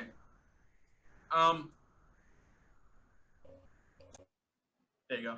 Okay, so as you are asking questions, you're asking them around their milestones. So what does, if you also have an affiliate offer, so what main, like 3 to 5 actual transitions or milestones or solutions does your product or your service offer to their ideal client to get them from their pain to their pleasure? You're only asking questions around what solution your offer makes. You don't want to open up loops, pain loops about things that your offer, it has nothing to do with your offer. Because when you make the offer at the end, people are going to give you the objection of like, I don't know. I mean, this sounds really good, but I don't know if it does everything I need it to do. Because in the back of their mind, you started asking questions about pains that has nothing to do with what solution your offer actually does. And that open loop sits in their mind. And that's where that feeling of like, this doesn't quite give me everything I need. But if you make sure you keep people directed onto the actual pillars of your offer. So if your offer did 3 things, like so for mine, I help new coaches go from their pain of not having a coaching offer and not making money with their coaching to they get to 6 figures. And what they need to set up is the 3 things I was showing you. Their offer, their packaging and messaging, who they serve, who they don't serve, what they deliver, how they deliver it, their messaging, how they price it. The second thing would be their lead generation. How do they get hungry, pre-sold leads, consistent stream of them coming to them, wanting their products? And then the third thing, the third milestone is setting up a sales process, the conversion process that caused all that attention, since you can't deposit hearts into your bank account, to give you money and get impact inside your program. So once they set up those 3 milestones, they can see how they can go from struggling and lost, not knowing what they're doing, to being able to make impact to become a 6-figure coach. So I would only ask questions around those 3 pain points. I don't want to know about how much weight they've lost, or how, I don't want to open pain loops around other things, because at the end, if there's any other pains open out there that when I present my solution that it doesn't answer and solve and fill in those holes, they're going to feel like something is missing. So you want to use your open-ended questions around that. So let's say your offer shows people how to lose weight with, I don't know, counting calories. I mean, it's a horrible offer. So counting calories, you help people lose weight. And that person is like, you're asking them questions about how they're currently going about trying to lose weight. And they're like, well, I just kind of been really exercising. I really don't know what to do, but you know, it's like, well, do you keep a record of like what you eat? Do you keep a record of how many calories that you're doing? Oh, no, I don't really do that. But you know, your offer teaches that. And if they are against it, they're not going to buy it. So you check for what's called coachability. So it's like, okay, well, are you open to the idea of actually tracking what it is that goes into your body if it's something that would actually get you to where, you know, being able to lose the weight, the end result that you want? And if they're like, yeah, I would definitely be open to something like that, you can leave it there, because you position your offer later. That is the thing, that's the loop that you open. That's like, if they were to find something, you know, that did that, if they were to find a method that tracking that would help them get to their end result, is that something they would be open to, then they're going to see that this is the thing that is better. And that tying down on coachability does that. And then the last part of the discovery phase is finding out their goals and their dreams. So remember, we're trying to create a pain state through asking questions, and we're trying to create a desired state, a pleasure state, by asking questions. So you want those two states inside of people's minds to be clearly defined. And the way to do that, to bring it up in their mind, is, like I said, to direct their focus through open-ended questions. So if I were to say to you right now, like, don't think about a pink elephant. Or if I were to say, have you ever noticed people bring up things about pink elephants? Like, your brain cannot ignore that, whether consciously or subconsciously. Your brain's gonna probe for, number one, pink elephants. And the way I phrased that other question was people who think about pink elephants. So it's like I directed your thoughts where I wanted it to go. And in this case, you want to direct people's thoughts through your open-ended questions towards, in the beginning, finding out their pain. So you're asking questions about their pain, because guess what their mind is going to do? Their mind is going to think about the pain that they're in, and it's going to create that mental state of pain. And then once that's clearly defined, you're going to start asking questions about their desires. Where do they really want to go? What are their goals? And if we were to have this conversation 6 months from now, where do you see yourself being? Where would you like to be if anything was possible? And then asking these questions creates their pleasure state. So once you've created that, then the next thing you're going to do is drive it apart so there's a clear gap. So I'm going to show kind of like some conversations that does this. So this is a little bit of the rapport. So nice to meet you. We kind of broke into, this person was starting to launch their coaching business. And they kind of gave me a little bit of resistance. They were kind of like, I was asking, they said that they were an energy and awakening agent type coach. It says, that sounds like a pretty cool topic for to coach people in. How's that been going for you? So I want to find out their current situation. That's a part of the discovery. Thank you. I'm in launching mode right now. So ask me in a few months and I'll let you know. So some people just kind of go, oh, okay, well, they're not ready. But, you know, whatever. So she's using a little bit of humor. My vision is, as an energy awakening agent, I guide survivors of trauma, blah, blah, blah, blah, blah. That's the vision anyway. I was like, that's a great niche. I have a few clients right now who also have high ticket coaching offers for trauma survivors and people with PTSD. Because she showed some doubt, I want to let her know that there's already people doing this and doing this successfully, so that I push her up in the buying pocket. Remember, she's too far to the left where she's feeling insecure. She's not going to buy it. She's feeling too far to the right where she's like, oh, I can easily do this. She's not going to buy it. But if she's more than halfway, just a little bit over halfway confident, like, okay, I can see myself doing it. I just don't really know. I'm not 100% confident I can just do it on my own. Then she's in the buying pocket. So I added this little boost, letting her know that there's people doing that. Like, this is a great niche. So it boosted her out of the insecurity a bit. And so I nudged her forward. And then I asked another question. What's your launch strategy? So I want to find out what's her current situation. I want to get into it. Launch strategy, she was like, good question. Still figuring that out. I've just started an Instagram, blah, blah, blah, blah. How's that going so far? Any traction? She's like, I think so. It's going kind of anyway. Slow, but not slowly but surely, I guess. I was like, that's good. Are you making offers to people who join your program or that find you or still interested in you?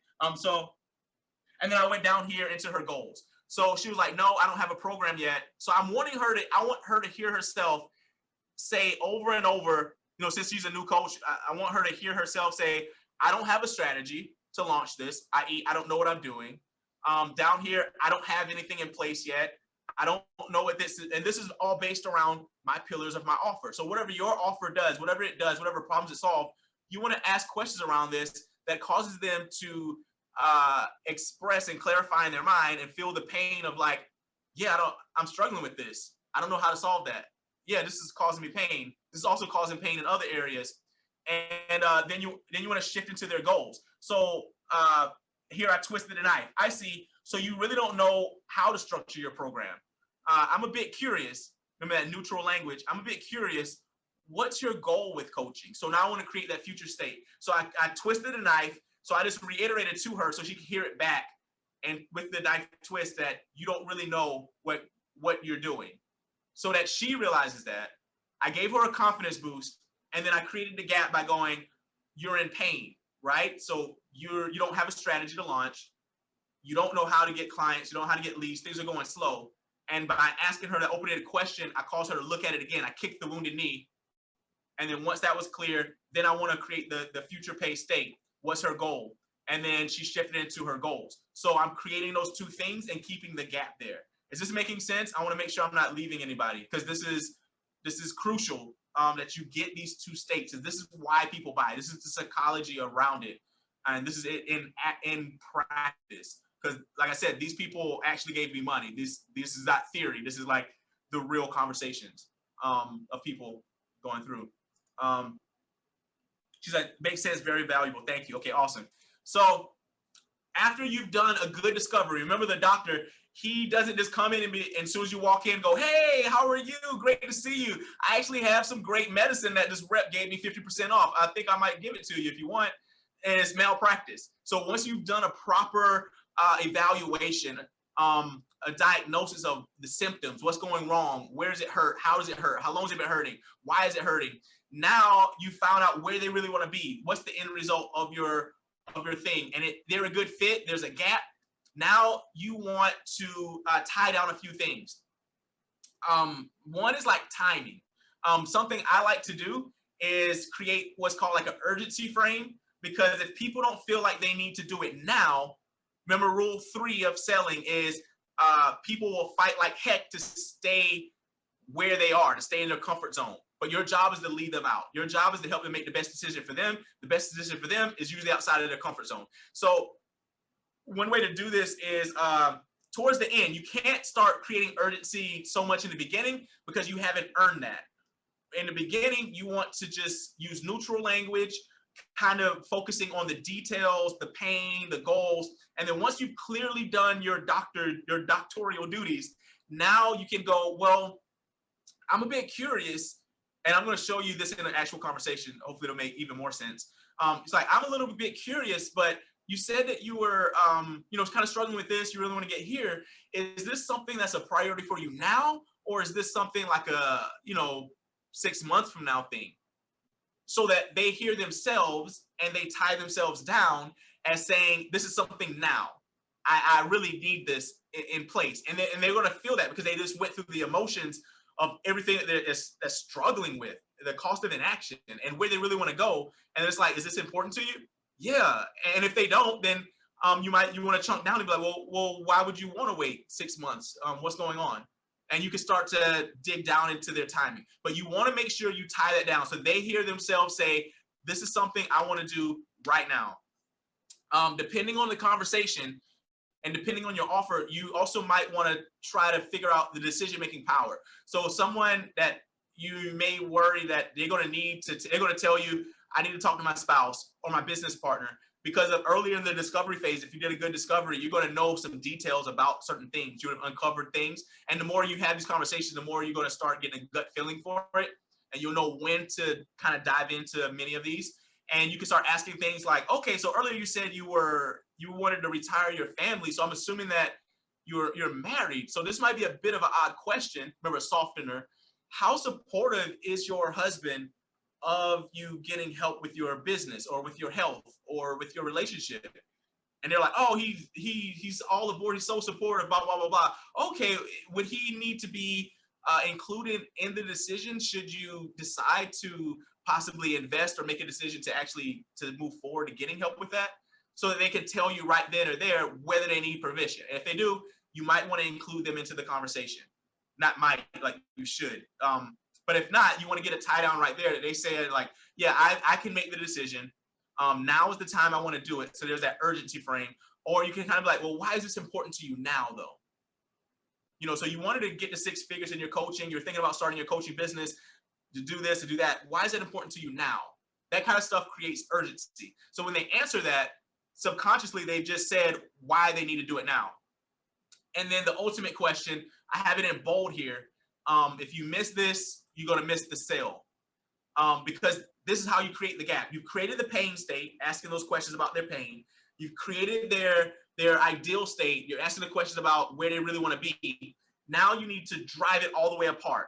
And you can do it by asking, so why you really want to get here? You're really struggling here. You're having these symptoms. You said this, and you want to go there to have this amazing result.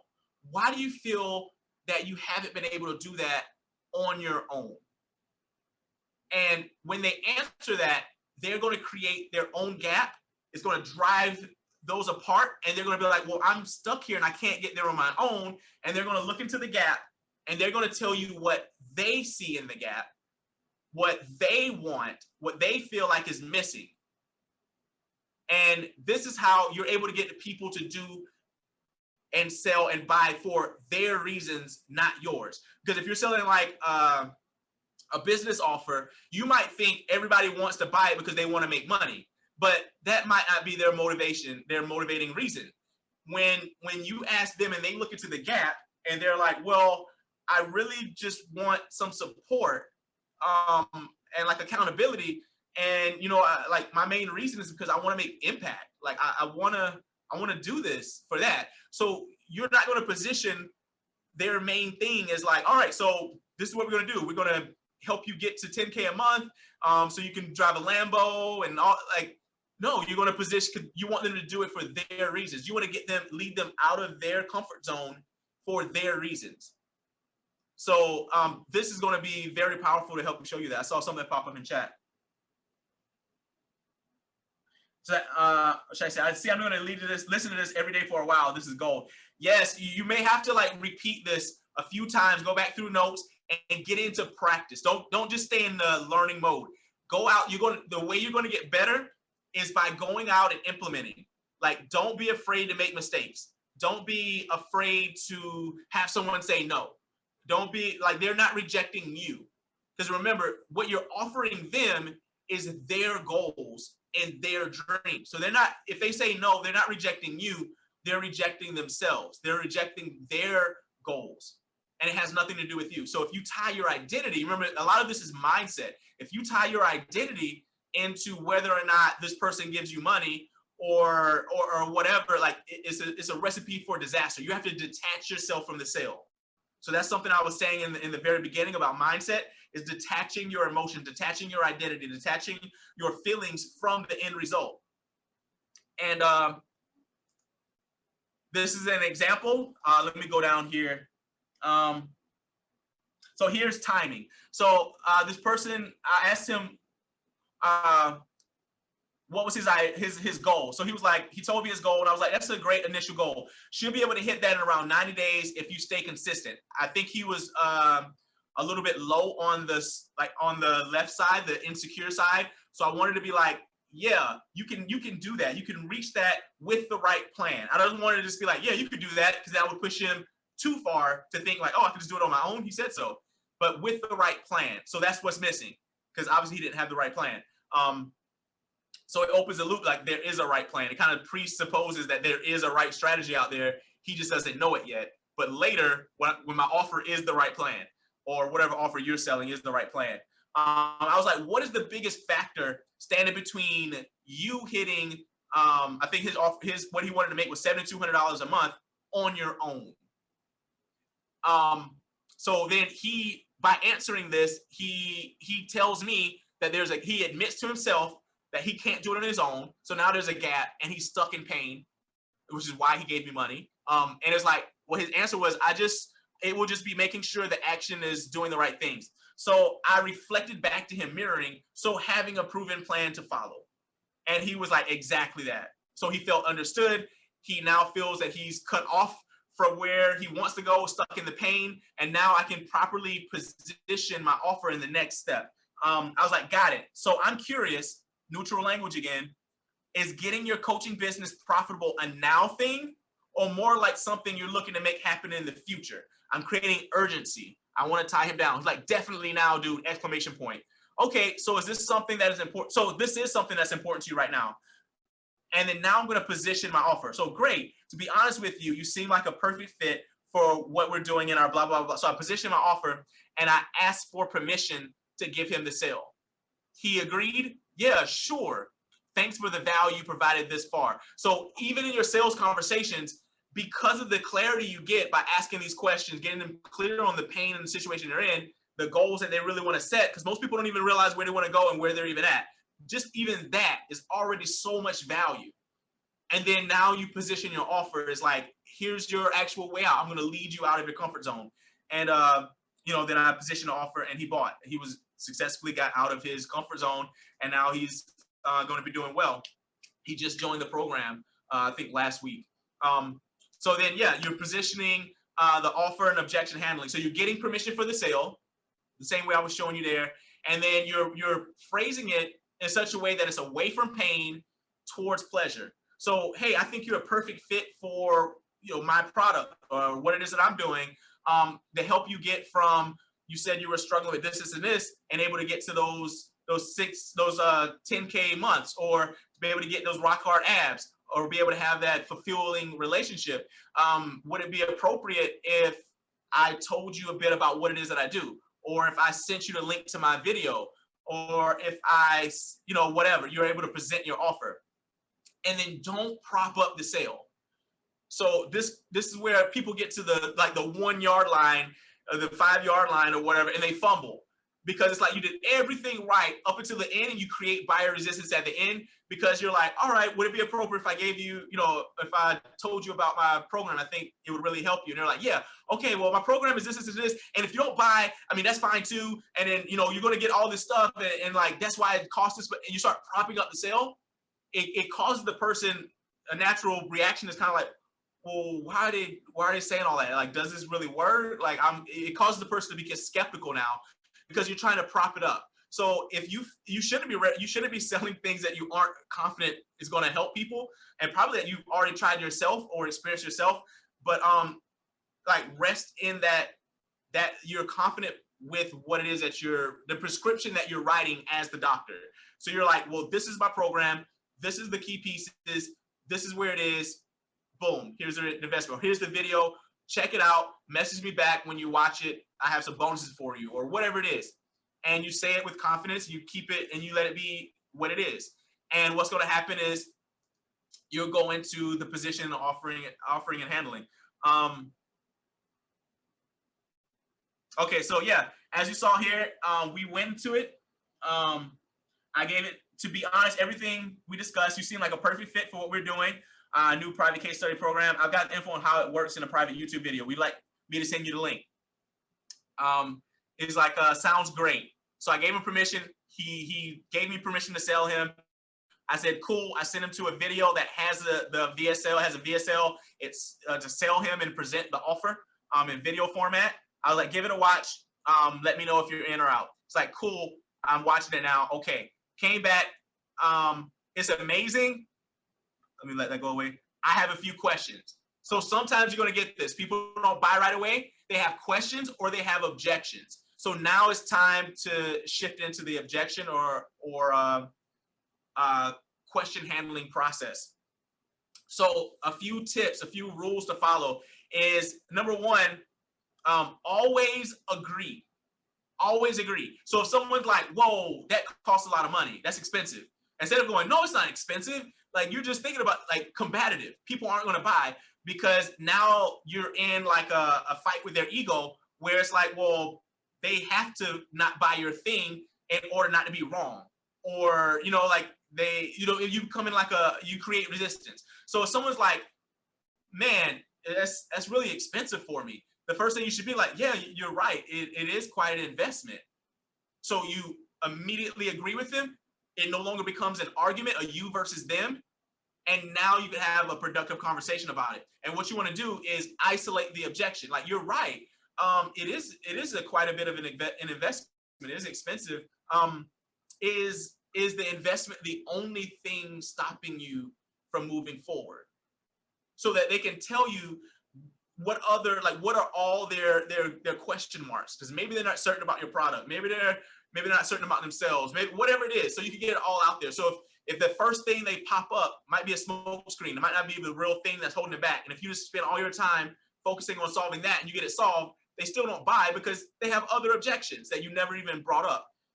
And sometimes just doing that, getting them to put all the objections out there, they sell themselves, because once they vented it, it holds no power anymore. And you're able to deal with what's the main thing and reframe it. So you're able to I like to use metaphors and analogies to reframe the way something sits, or go straight for the identity level. So if someone is afraid, let's say they're like, man, that's a lot of money. Whew, I'd be taking a huge risk. I would want to go to the identity level. I would first grab someone, let's say my ideal client respects entrepreneurs because they're entrepreneurs, they're new coaches. So I would grab the identity of someone like Elon Musk. So I would say, well, you're right. Is it just the money that's stopping you from moving forward right now? Like, if this was free, you'd be 100% in. They're like, yeah, man, oh, this would be 100% me. I was like, well, sometimes as an entrepreneur, or as a successful entrepreneur, so you're grabbing identity, you're identifying an identity. We have to take risk and invest in order to get a return on investment. Take Elon Musk for an example. He did about, so I would tell a story or use a metaphor or an example about him, and then allow that person to step into the identity so that they overcome their way of thinking. Does that make sense, or did I kind of leave any of you kind of behind there? So you establish an identity, and then you allow them to step into it. Another thing that you could do here is your downsell.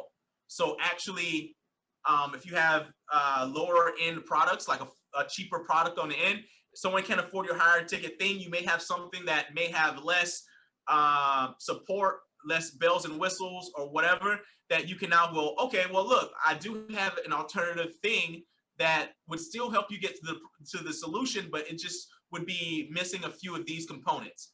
Would you like to know a little bit more about that? And you can now downsell them into that.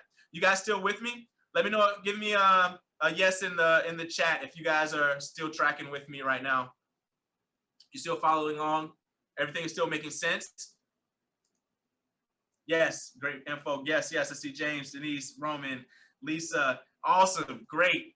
So now time for the follow-up. So for people that don't buy, people that don't respond to your messages at any point in the conversation, these are some things I like to do. One, I like using pattern interrupts. So instead of just bombarding people with messages because they didn't reply, or even worse, not following up at all because, well, I sent them a message and they read it but didn't say anything, so I stopped talking to them. I figured I didn't want to bother them. And number one, that's all in your head. Like, this person's in a burning building. They're like, your moral obligation is to lead them out of the burning building that they're in. Their relationships, their health, their business, or whatever your offer serves, like, you owe it to them to follow up. Because if not, that person's relationship dies. That person's business never makes it. That, you owe it to them to follow up and get out of your own head about it. Because you don't automatically become like a psychic because you're in chat now. Like, all of a sudden you're like, oh, the reason why they didn't message back to me is because I'm bothering them, or they don't like me, or they're not interested in what I do. You don't know what's going on. You can send someone a message and the dog started barking. They read it. The dog started barking. They're like, who's that outside? They went, and it was like their friend came over, and then a whole thing happened, and it just slipped their mind, or they got busy, or the internet went out, or they had to use the bathroom, and whatever. You don't know. So don't just assume and then not follow up with people. I have a process which is going to be shown in the chat script I'm going to be giving you guys. But like I said, I take my emotions out of it. Everyone gets that same treatment. I send them a message. They seen it. They didn't reply. After an hour, I send like their first name with a question mark. They see it. They don't reply, or they don't reply, or whatever. The next day, I'd be like, hey, are you there? They don't respond. I'll send a pattern interrupt. So like, these are 2 examples of something I like to send. These 2 GIFs. So I'll drop like a GIF that kind of like, when they open it, sometimes like it's very effective. Like people look at it and they'll laugh and they'll be like, oh, this dude's, he's cool, or he's a human. Because like people are getting bombarded in their inboxes all day, every day with somebody trying to sell them something, send them an affiliate link, get them to join their podcast, interview, like all these different things. And they possibly could be looking at yours as like a part of the noise.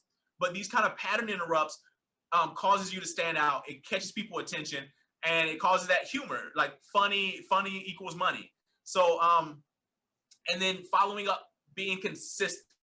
So not just taking your emotions and being like, I'm not gonna send a guy another message. He didn't respond to my last one. Like, get you a system. This is what you do. After 1 hour, somebody doesn't respond, 24 hours, 48 hours, 72 hours. And you just apply the same system to every single lead and then move forward from there. The follow-up, let's say someone didn't buy right away, they had an objection you couldn't overcome. In the future, you could follow back up with that person, and let's say it was like a money objection and they just couldn't afford it. And you came back after like 2 weeks, and you're like, hey, I got together with my team. We talked about your situation, and we know that a couple weeks ago you weren't really able to financially afford it, but you were 100% in. You really wanted this. What we've decided to do, or what we're able to do, is do an extended payment plan. So instead of 3 payments of whatever, we can actually bump that out to 6 payments of this, and this, and you'll be able to grab more revenue out of sales that would have just been out of reach for people. If you have control of the actual offer. If not, you can do other things to raise the value, such as add bonuses, incentives. Like if you're doing an affiliate offer, they didn't buy the first time, you can follow up with a bonus. Like, hey, you didn't jump in last time.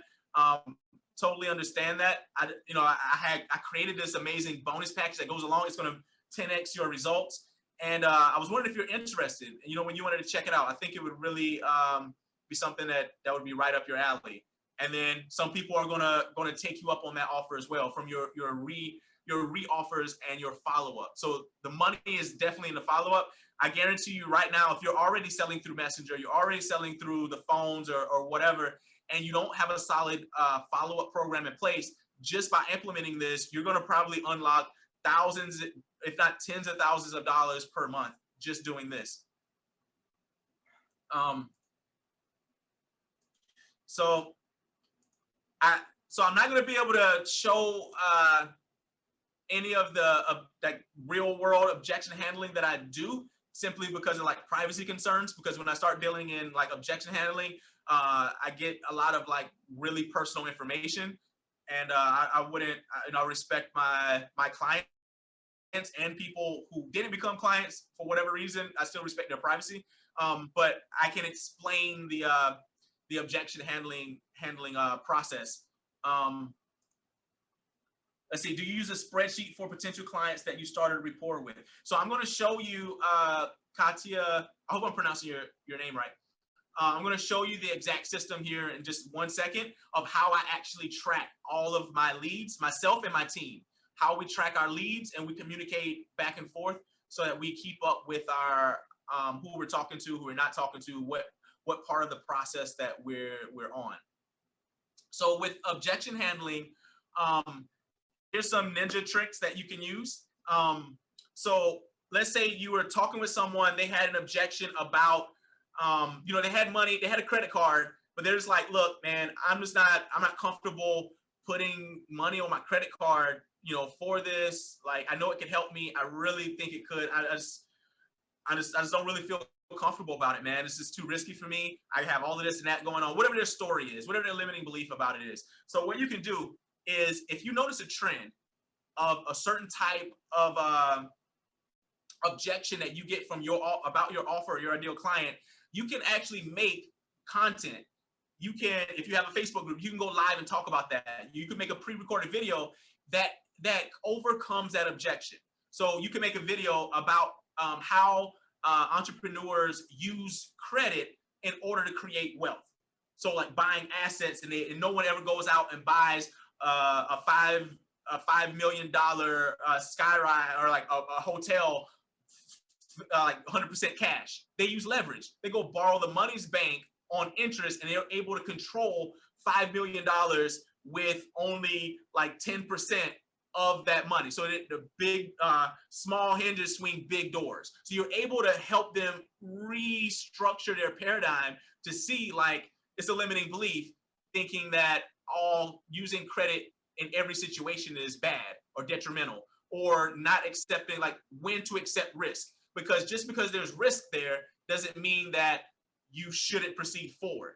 Because if the reward outweighs the risk, that's when entrepreneurs move forward, because entrepreneurs act in the face of risk. It's this calculated risk. And you can create content that knocks down some of these objections, so that whenever you finish talking with someone and they had this objection, you can follow back up with this video. Like, hey man, I did some training, or I have some training that I really think would benefit you based on some of the things we were talking about. You'd like for me to send it over?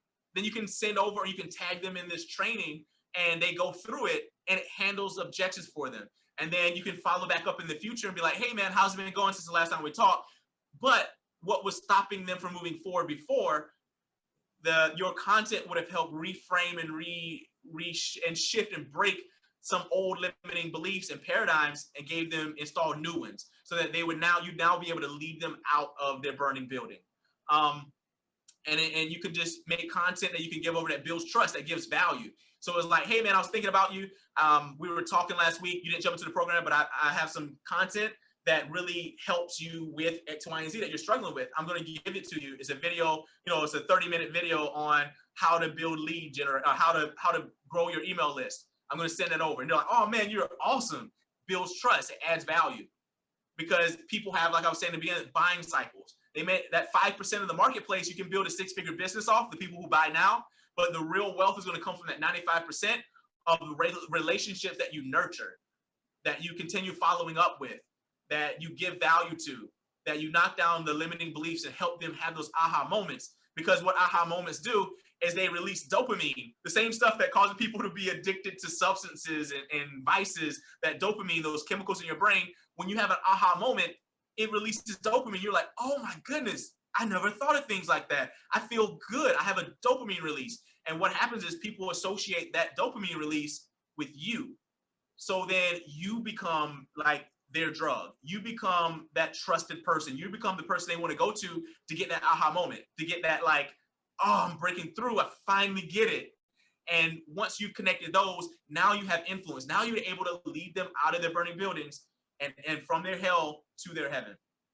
So does that make sense? I know I wasn't able to show you, like I said, for privacy reasons, like actual conversations of objections, but I hope that I've given you enough value and clarity on it to be able to get the juices flowing. Okay, I see someone saying yes. So here's the chat script. I'm going to open it up. I'm not really going to go through it too deep. I'm going to put it in the actual membership area when I upload the replay, but it's kind of like to brush through it. What you can see, establish rapport, getting them to identify their target audience, find out about their current situation. So all the steps I just walked you through, I'm going to give you the script. I'm going to remove, and here's the follow-up as well. So 2 hours later, this, 24 hours name, 48 hours later, send a funny gift, 72 hours later, is blank still a priority for you, whatever outcome. So you'll be able to follow this and build on it, build your own, tailor fit this to match your offer, your personality. The questions in here, shift it to be questions that's relevant to your offer and what it is that you do. So let me shift this back into present. So that'll be available there. So I'm going to show you now. You were asking earlier, I don't remember who was that. Maybe Katiana. Yeah. So Katya. What was I using to track things? So I'm going to show you an app or a software that we use, our team uses, called Group Track. And this is a paid. I'll give you the link to start a free trial. It'll be uploaded into the members area. And then I'm going to show you also a free way through Google Calendar that you can use that I found is still really effective for making sure that you don't let any of your leads fall through the cracks. You know when to follow up with them, who you followed up with, who you haven't, so you can stay on that. Let me go over to Group Track. If I can, hold on a second. Yeah, I'll click on this again. Here we go. So Group Track, this is what I use. What you guys will see is like, let's see if, so like pretty much probably all of you are in here. Like you're in here. So you're in my Impact Legacy coaching group. We have a conversation started. And if you kind of look in here, what it allows you to do is go through stages from stranger to whatever you're paying client. You're able to make these whatever you want them to be. So like you were new to the group at one point. I'm assuming that, okay, I invited you to the group. Yeah, so ultimately you're able to track people through and shift them through different phases. And let's say, who's a good example? I guess I can just go into any one. I'll go to, I don't know, Robin. So I don't know who this is, but they're probably gonna be pissed off when I send this message right now. So let's say they were a new friend right now, and I wanted to send an intro. It automatically, when I shift their stage, it has preloaded. You can take the things out of the script and preload them into the software. I'll show you how to do that. And it personalizes it. So right here it says, hey Robin, which is their first name. Yep, Robin. What's up? Thanks for connecting with me here in Facebook. Took a quick peek at your profile and I like what you have going on there. How's it going? Anyway, shoot me a message back when you get a chance. If I hit this, I'll do it. Hopefully they're not like, what? Because I don't know, we're probably in the middle of a conversation or something. What that does is it sent him a message. So if I go over to Messenger, intro sent. Okay, good. So I haven't spoken to him before. So it's like, hey, what's up? Blah, blah, blah, blah. He's going to see this. I'm able to move really, really quickly. So I can come in here. I can change from here. So it's color coded. I can, sort. So I know who I'm talking to. These are tags. So I know where they are in the current journey. This is kind of like my workflow of what I do. I'll go to my profile. So I told you I send out about 20 friend requests at least a day. And when they accept my friend request, I go to recently added. And this is what you're able to do. You're able to come in, you add them to your CRM, click of a button, add. And then what I do is I make them a new friend. So they would be in the first stage, just for an example. I've added a bunch of friends today. I didn't actually take through the process yet. So they're a new friend. So let's say with this one, I wanted to send her an introduction intro. So yes, she's going to get this. This is her profile pops up, blah, blah, blah, blah, blah. So I can send her this. I would go down to new introduction message, new friends. Hey, Denise, what's up? This is this. It automatically is going to send that to her, and I know where she's at. So when my team goes in, we're able to do that. We're able to leave notes, so I can tag her. So she gets certain tags if she bought certain things, she did whatever, and it keeps a record of our conversation for our team to track. Or I can leave notes. So I'm able to track her. So if my team comes in, it shows who did it, what time they did it, what was said, what notes were left about her. She's also in my group. So she's new to the group. I have it set up so if I also She's new to the group. Hey, Denise, thanks for joining my Facebook group recently. I'm honored to have you part of the family there. And I would just follow up. So you kind of automate. I'm not going to send that. So just send the other one. So you kind of automate the process. It allows you to move faster. So it's like I could just jump in here, boom, go ahead and get everyone set up as far as like new friends, go through and bring them through the process. And then in contacts here, I can go through, I can filter it, and I can just find all new friends. And I can literally go through and just talk to my new friends. Or I can go to conversation started, or whatever you've labeled yours as to help. Let me see, convo started. So then this is everyone I'm in current conversation. So I wanted to pick back up the conversation. I can go there. I can go straight to the profile. And then I can leave notes. I can just open up Messenger directly, or I can just have conversations with them. So hope that's making sense.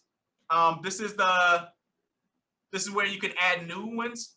So I have all of these preloaded, so my team can just come in and do that, or I can just come in and do it. You're able to create your different stages.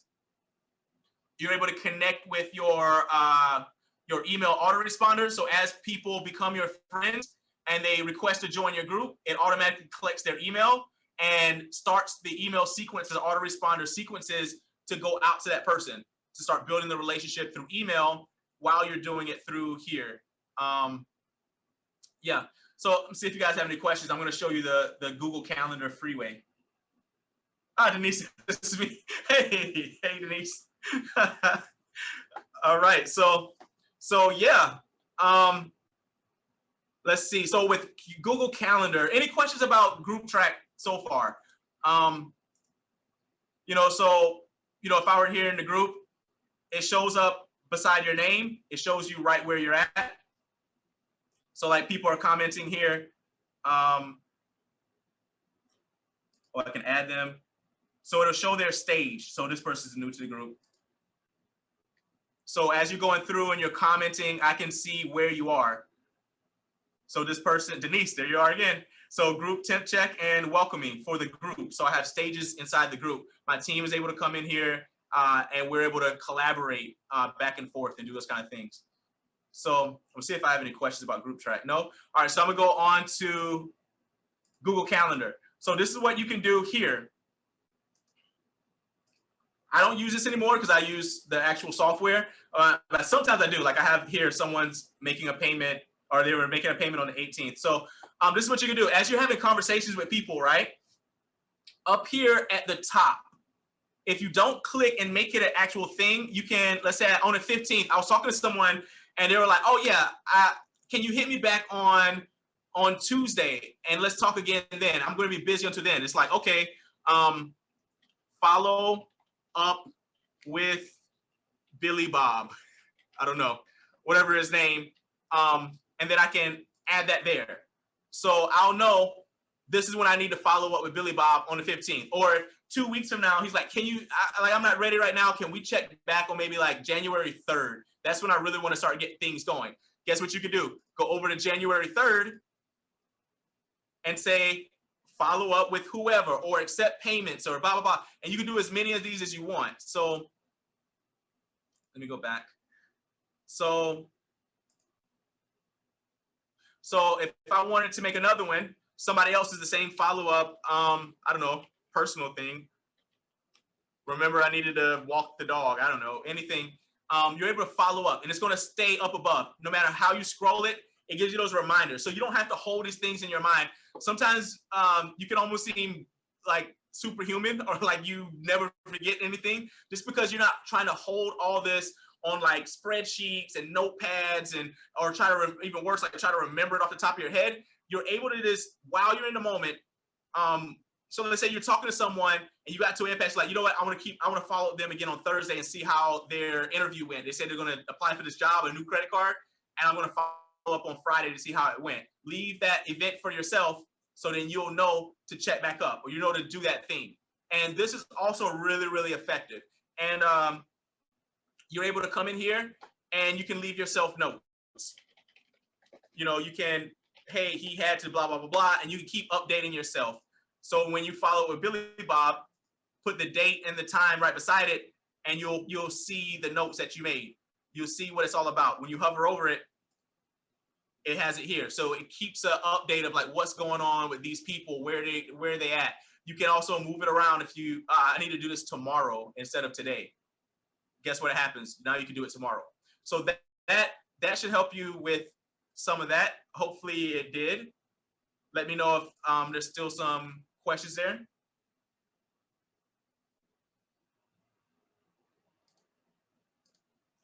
And then once again, this is the whole portion of this is one piece of the puzzle. What I've shown you today is the one piece, and ultimately there is a full structure that you need, from offer generation to lead generation, along with the sales, along with the mindset, to end up creating the 3 key pieces to create a successful life. Not just the money, like you're a 6-figure coach, but you also have impact. You also have freedom. You also are fulfilled. You're avoiding burnout, and you're prosperous. I saw somebody pop in here. Let's see. Where do we find the scripts? So Stephanie, I'm going to be putting the scripts inside of the membership area. When I upload the replay, it's going to be in there, probably right below one of the videos. And you'll be able to just click on that and go straight to the file and make a copy. And I'll make a separate video to give you instructions of how to do that. Okay, so yeah, so here are the next steps. Everything we've learned up until this point, you've learned the 5-step process, the framework. We learned how to objection handle, doctor frame. You've learned all these different things. So what's left now? Step 1. Schedule your clarity call session with one of our coaching advisors. What we're going to do is help you build out a roadmap. So like I said, this is just one piece of the puzzle, your messenger conversations, to get you to those 6 or multiple 6 figures per year. And the way that you can schedule one of those calls is going to www.impactlegacycoaching.com/apply. Step 2, if you got value out of this training, I really hope you got value out of this training and got some clarity on sales. What I want you to do is leave a testimonial inside the Impact Legacy Coaching Group, telling like how amazing you felt, like what was the result of this. And as you go out and you implement and you get results, I want you to share your results there. Like, hey, amazing training. Like this is what happened. This is what I benefit. This is the result of it. What I'll do is I'll send you over some private client training on deposits. So if you ever wonder, like, okay, when do I delay a sale and not push for them to close and get the money? Or when do I ask for a deposit to make sure that I'm filtering out people who are just pretending that they got some event going on and maybe they didn't get paid, between the people who are serious? When do I ask for a deposit and when do I hold off? I'll send you that over as a thank you, just for posting a testimonial from whatever you felt you got out of this training, and whatever impact you felt that it made, or whatever clarity it may have given you, and whatever results you get out of it. And then step 3 is go out and implement what you've learned. Even if you have to go back and watch this replay a few times, take notes and go out and implement. Implement. Action is what's going to create momentum, certainty, and results. So in the replay, probably going to take anywhere from 24 to 48 hours, but within 48 hours, it should be up. And what I'll do is I'll drop a message in the support chat when it's finally finished and uploaded. And you guys can ask questions in there. I want that to be actual support community where we're all giving input, we're all encouraging each other, asking questions if you need to. And I'll be supporting you in there over the next 30 days. As you implement, you go out and put into action what you've learned. So I'm gonna go ahead and open this up for Q&A. So let's see. Awesome as always, very helpful. Do you have a sales page to use this method. I have 6 pages, 6 pages of notes. Wow, James, I know your fingers are on fire. So see, what do you mean, Stephanie? So you guys, if you have a question, just unmute your mic and just ask me. Okay, sorry. My question is, you were leading people to a sales page to close where they can make payment. Is that necessary to use the method that you're using? See, I don't have a sales page. I do have Stripe, but how would you take payment when somebody says, yes, I want in, if you don't have a sales page, a link to send them to? Right. So the link that I was sending people to was a private YouTube video that explained my offer. It's a video of me explaining what's in the offer and kind of like a VSL, video sales letter. And then, yeah, there was after that, once they say they're in, I would send them to an order page, but you don't need to do that. If you use Stripe or you use PayPal, both are free. If you use either one of those, there are options in there where if they give you their email address, their name and their email address, you can go into Stripe, create a product, and send an invoice to their email. And what they can do is click on the link and pay directly, or you could do the same thing inside of PayPal. Okay, yeah, I've done that before. Okay. Right, so you can just ask them like, okay, awesome, you're in. So what's your email address? And I'll go ahead and send the invoice over to you. Perfect. And once you get that, go ahead and take care of that and message me back so I can verify it on my end and get you started. And then Okay. There you go. Perfect. Any other questions? Thank you. Let's see, I see something in chat here. I got a lot of people after I sent my intro asking me straight away, okay, what do you want to sell me? What do I answer? So Roman, can you unmute your mic? Let's talk. Hello, Roman. No. I'll try. Okay, there you go. So, Yeah. when you first message people, what are you saying to them?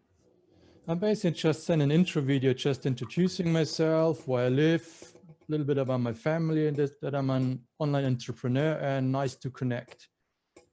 That's basically that's a short video I'm sending basically.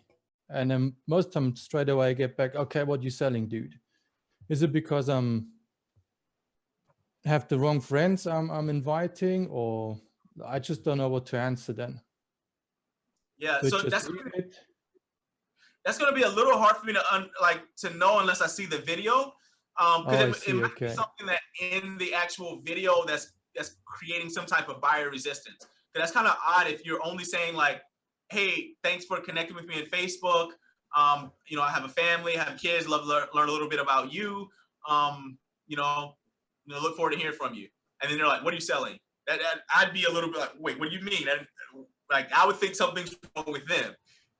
So it's like if you're consistently, if like only 1 or 2 people said that, okay, maybe. But if it's like you're consistently getting people saying that, it's probably something with your video that's causing them to feel like it feels salesy. Okay. Hold on. Can I send it to you? It's only 30 seconds. Can I drop Okay, it yeah. in here? Well, do me a favor, drop it into the support chat. Okay, I will do that. Yeah, and then I'll support you there. We'll finish that inside of there. I'll give you some feedback from your video. But I think I have a feeling that's probably what it is. If it's consistently that reaction to that video, it's most likely something in that video makes them raises their buyer resistance, like their flags go off. They're like, oh, this guy's selling something. Okay. Good. I will do that. Thank you. No problem. So I have a question, Tyga. Yes, ma'am. Hey, Christy. Hi. So my question is, I have some clarity now on like making the connection. I've been having some struggles with that. But I also have been toying around the idea of doing a small like mini course, like a small offer around the $97 range. To try to get some people to the phone, basically like almost what you're doing here, to try to get some traction, to get some calls. I'm kind of wondering if you feel like that's a good course of action or if that's moving a little too far away from my main offer. I mean, it's always a good idea because one of the beauties of having a low ticket offer isn't so much like the money that you make on the front end.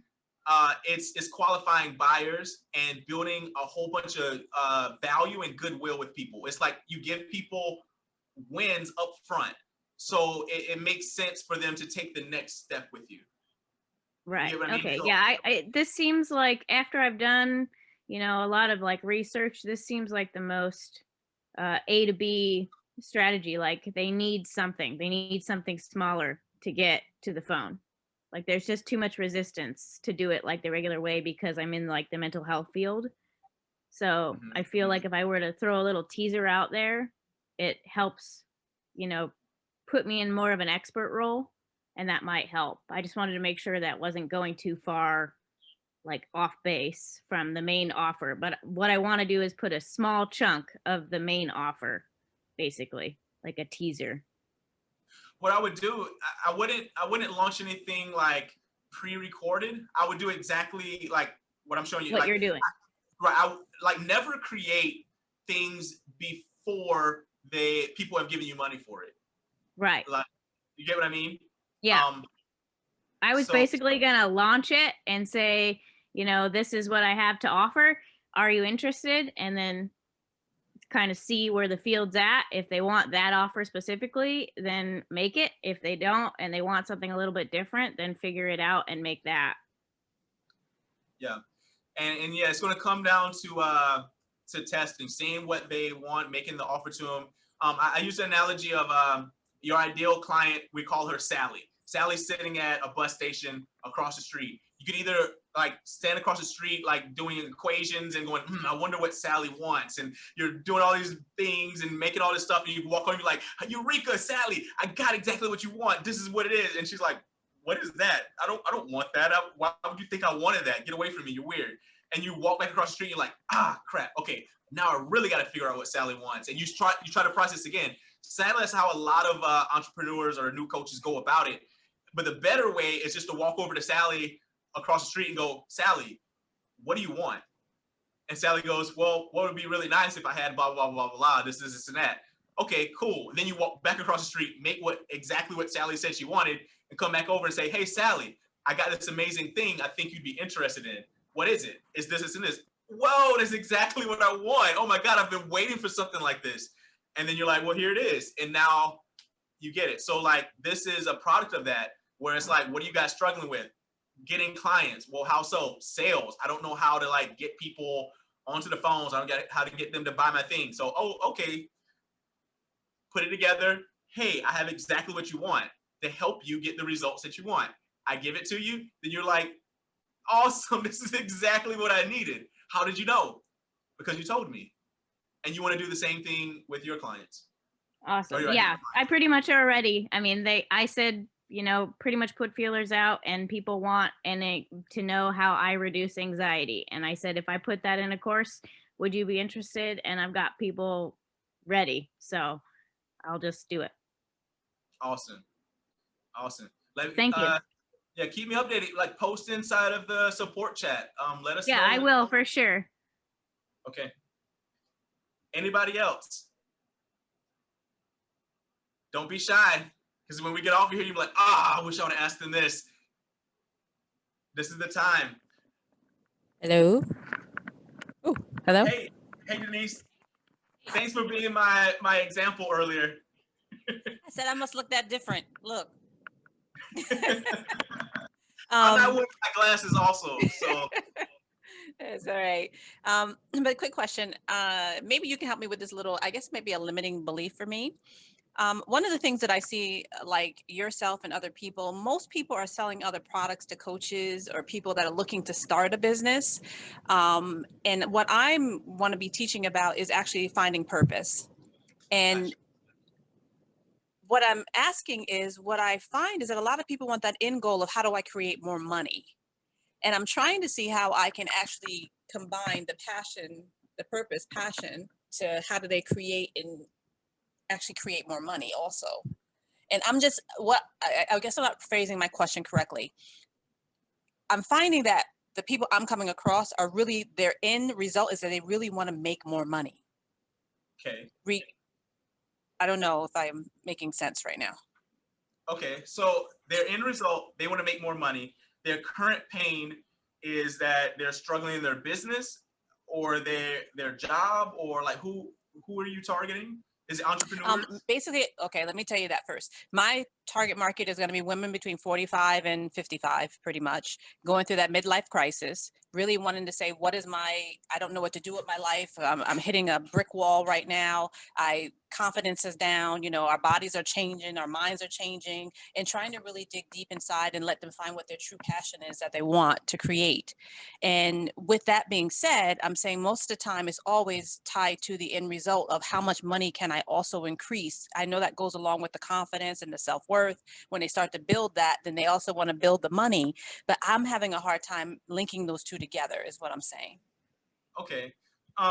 It sounds like you almost really expressed it. So it's like if they understand, if your offer, if you can show how your offer links to where the way their current paradigm is structured right now is actually the barrier that's keeping them from reaching at other levels of success, of prosperity, then they would see why that would make them money. A good person who really does this well is Bob Proctor. Have you ever checked out any of his content? That is Not in a while. Mm-hmm. Okay, that's literally exactly what he does. I would go in and like see what pain points he focuses on, how he positions his offer, because his is like a paradigm shift. So it's like the way we see the world is what governs our actions. Our actions are what governs our results and the way the world reflects back to us. And his offer, his coach, he charges an arm and a leg for his stuff too as well. And it helps you tear down certain limiting beliefs, certain paradigms in order to rebuild them and build up your wealth mindset, your relationship with money. So those kind of angles as well, like helping people go, because a lot of people haven't realized that they have limiting beliefs with money. They have negative relationships with money, and they're like, I don't know how to break that. Right. So it's like one thing could be your offer helps them break those limiting beliefs so that they're able to step in with confidence, knowing exactly what they do, what they provide, their life purpose, and how to monetize it. Through this new paradigm, this new way of seeing themselves and opportunity around them. Hopefully that helps a little bit. We need to dive like a lot deeper into things. Yeah. But yeah, it did though. It did. It opened up just a little bit. I'm pretty sure there's a lot more expansion there. Yeah. Yeah.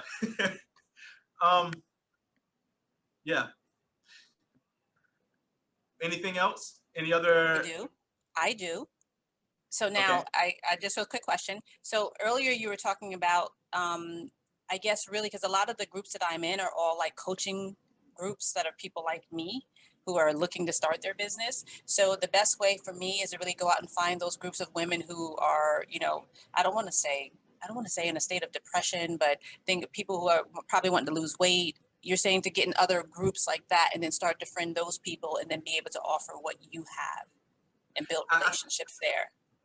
I think once you get crystal clear on exactly who you serve, it's going to make it really evident where to find them. Because if you know, like, so when I say who you serve, I'm not just necessarily meaning like demographics, like it's white women age 30 to 35, live in Nebraska, has 2 dogs and a husband. But I see niches, or the most effective way to see niches as pains. So you're looking at what pain point, like what pain are they in? And then some of the demographics are mapped around it, depending on who you truly want to serve with that pain point.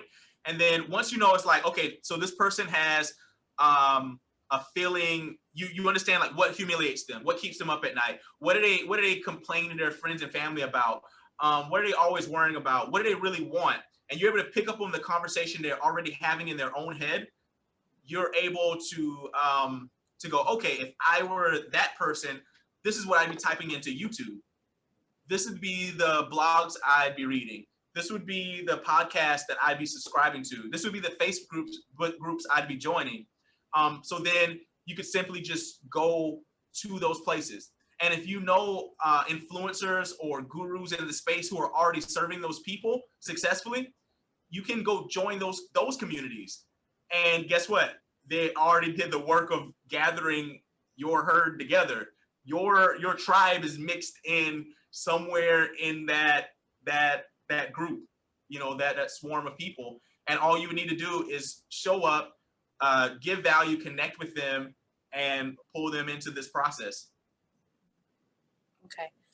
If no one else has a question, I have another one, but go ahead. Yeah, go ahead.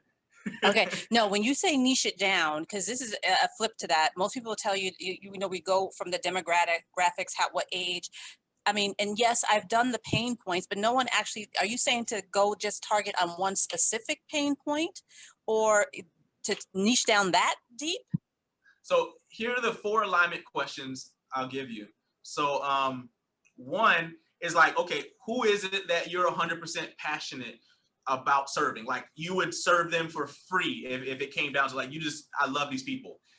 The second alignment question is, what is the big, heavy boulder on their back? That big, hairy problem? What's the rock in their shoe that they are both willing and able to pay money to have solved? That's question number 2.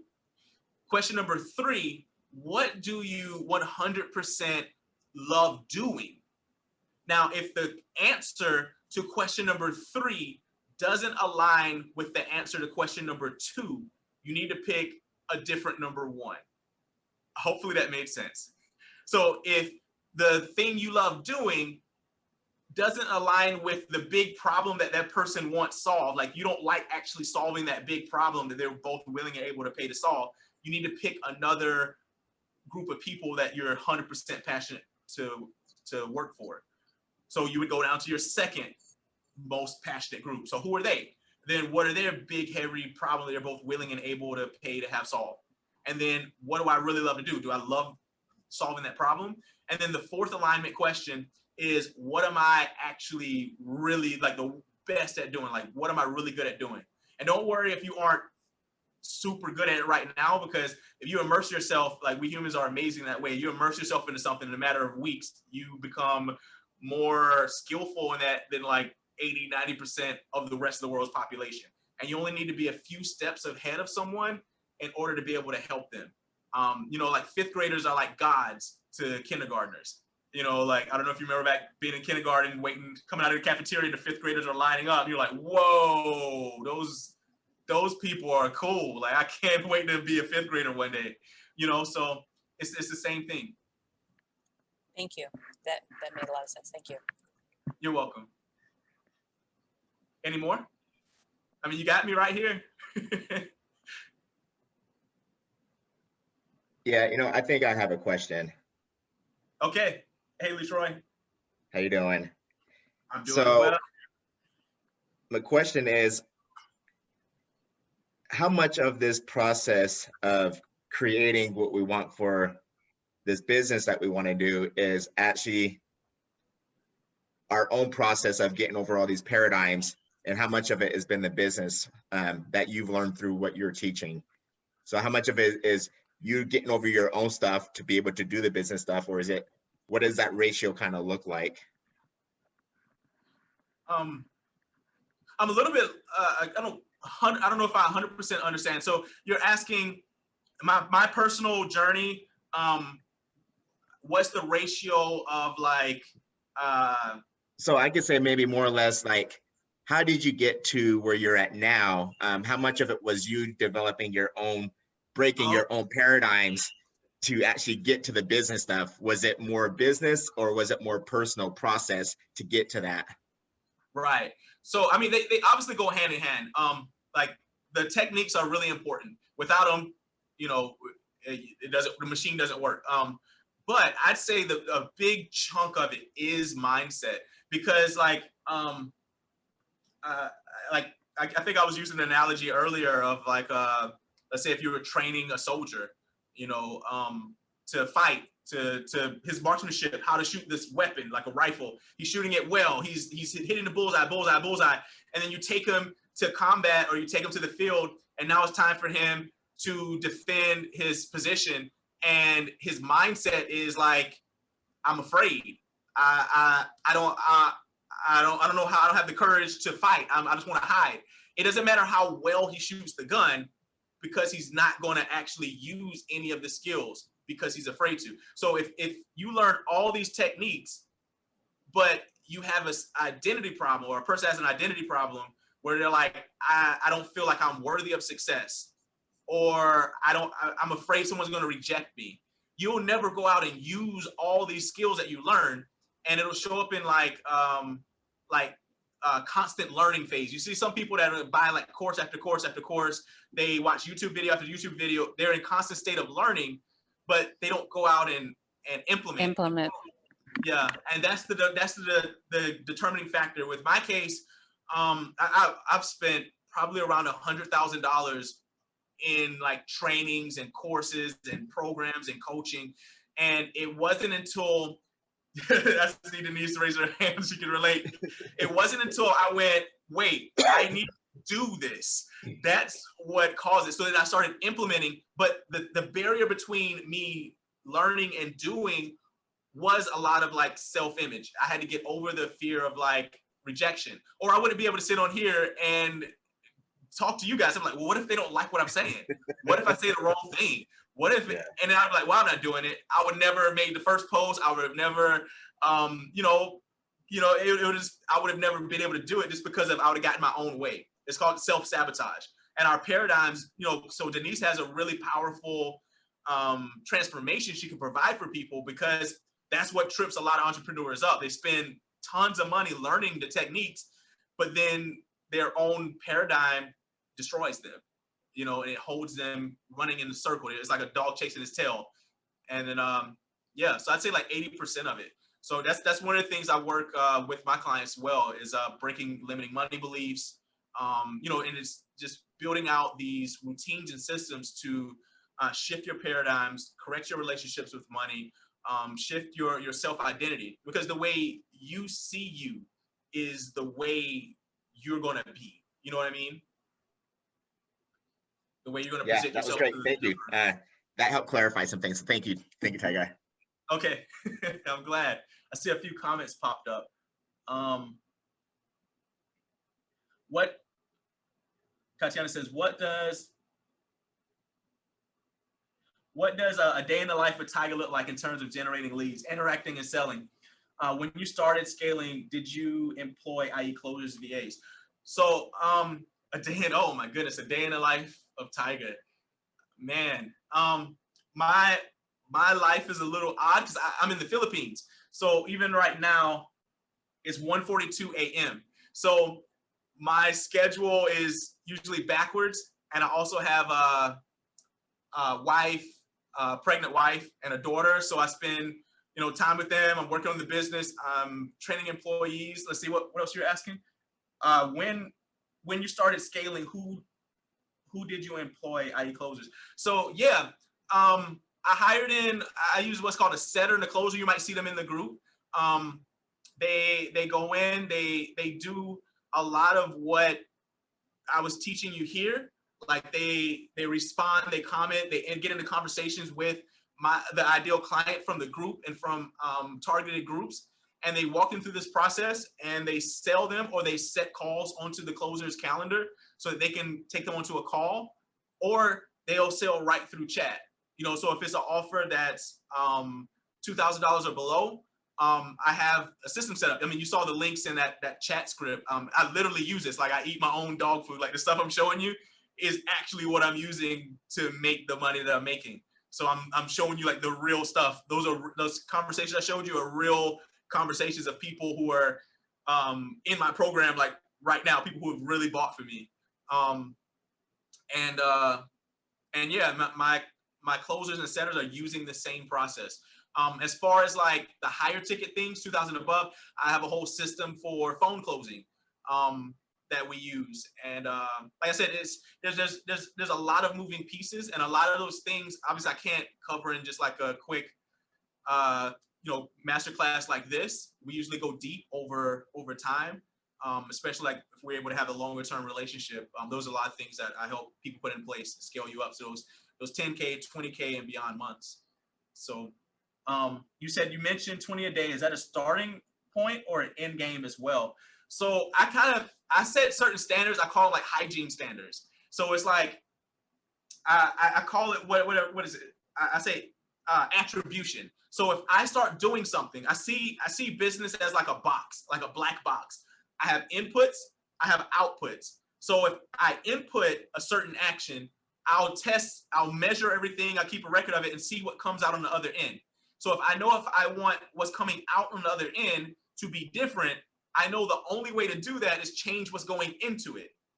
You know what I mean? Because once I've set up the box does the same thing. My frameworks are what I'm teaching you here. The framework is the framework, but my inputs can vary, which would vary my outputs. And there's a lot of inputs from like my own mindset, my health. If I don't get enough sleep, then my inputs are going to be less valuable, which means my outputs are going to be affected. If my closers are not in the right mindset, or they're, you know what I mean? Yeah, okay, got it. So got it, depending on the results we get, love that as a gauge. Okay, awesome. Any more questions? I want to make sure, like, I absolutely love coaching. I love impacting and serving people whose purpose in life is serving people, who's impacting the lives of others. So you guys have any questions? I do. Denise again. Awesome. I love it. When you first started, were you working just doing this business, or did you have another job at that time? And if you did, how did you organize your day to be productive in both? Okay, so actually, I can kind of go over some of that right now. I'm glad you asked that. So let me skip through this. So June 2016, actually, I gave away everything I owned. I was stressed. I was in a toxic relationship, going through a breakup, pretty much hated life and depressed. I look a lot different here. This isn't my place. This is a guy, I went there, I gave away everything I owned. So I gave him some of my stuff. I gave him money as I was leaving out, and I was playing, this is his guitar in his place. I didn't upload the picture of him, but this was right when that process was happening. This is like some memorables, like when my kids and I went to Disney World. I gave all of this stuff away. Like I had awards from the military, everything. And I went on like a spiritual journey. It's a weird kind of story. I ended up having a odd vision, a really realistic vision. It seemed more real than this. I felt like I fell asleep to come back to this reality. And in the vision, I was told to give away everything I owned and kind of like go out on like a faith kind of journey, a faith walk.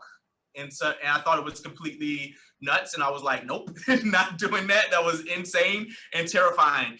And I'd say fast forward like maybe a week later, I had kind of like this kind of, it's not a voice, but like an urge, like a feeling, like a knowing to go to this park that was kind of near my house during the middle of the summer, almost dead heat of South Carolina summer.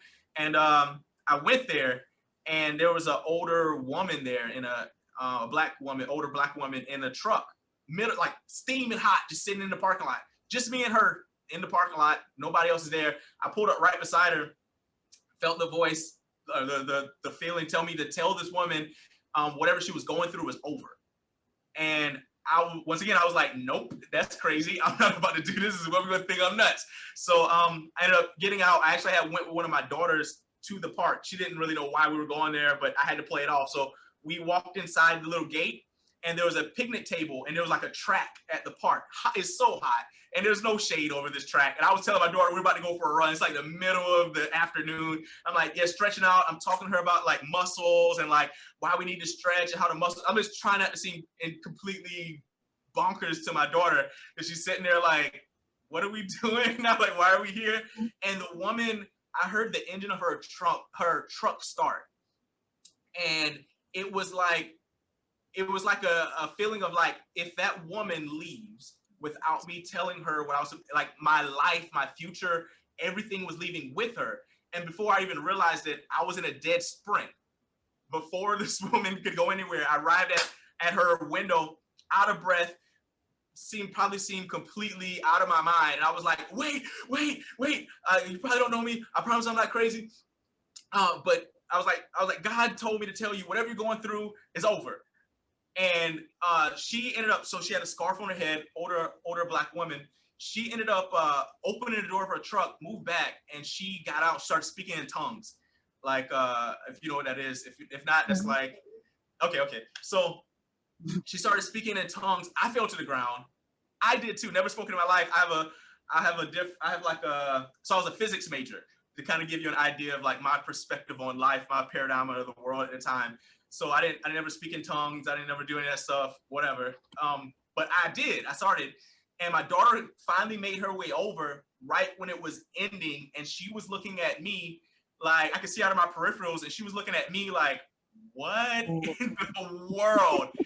And, but this woman, she then began to tell me about my life. She started telling me about when I was a kid.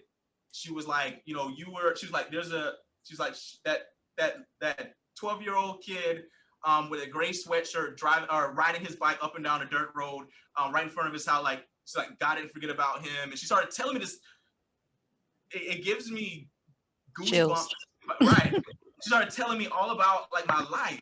And she started telling me that, she said, you're going to end up in the Philippines. She said, you're going to be doing something with computers. You're going to be on a computer. She said, you're going to be a millionaire. She said, you're going to donate, she said, millions of dollars to St. Jude's Hospital. She said, all these crazy stuff. You're going to be married to a Filipina. And I'm just sitting there like, what? Like blown away. And then she said the thing that changed my life. She said, and what you need to do is give away everything that you own, and you need to go out on faith. And like I said, I'm trying not to get emotional now, because I mean, I'm here. But and that sealed the deal for me, or else, you know, this would never happen. I ended up really giving away everything I owned. I went out on like a faith walk. I ended up in the Philippines, sure enough. Ended up broke in the Philippine jungle. Like, this guy actually took me in. He made about $80 a month back-breaking work, and pretty much supported me. It was helping me through that. I got to the point where I was like, you know, I'm like, I'm supposed to be on this journey. I gave away everything. I went out helping people. I traveled up and down the U.S. for a while, ended up in the Philippines. Long story there. I've already held you guys for so long, but anyway. But eventually, I set a goal. I was like, I'm going to establish myself. I'm going to find what my purpose is. And, you know, my purpose, I felt, was always like to help people find their purpose and help them bring out their gifts. And, you know, I ended up accomplishing that. You know, I'm still on the journey. I'm not at the end point of where I would like to be, or where I think I'm headed. But, you know, I made my first money online. I started an e-commerce store. I had gotten to the point where I was down to, I think it was like my last one or two cans of like beans, and the people, there was an empty lot next door, and they had free range chickens inside, or walking around in there. And I remember getting to the point, I guess I didn't bring this up, my aunt, who was actually my cousin, got adopted by my grandparents. We ended up connected. She had a parallel experience. She was in Atlanta, but we ended up connected, and we both were in the Philippines. I documented this on another Facebook page.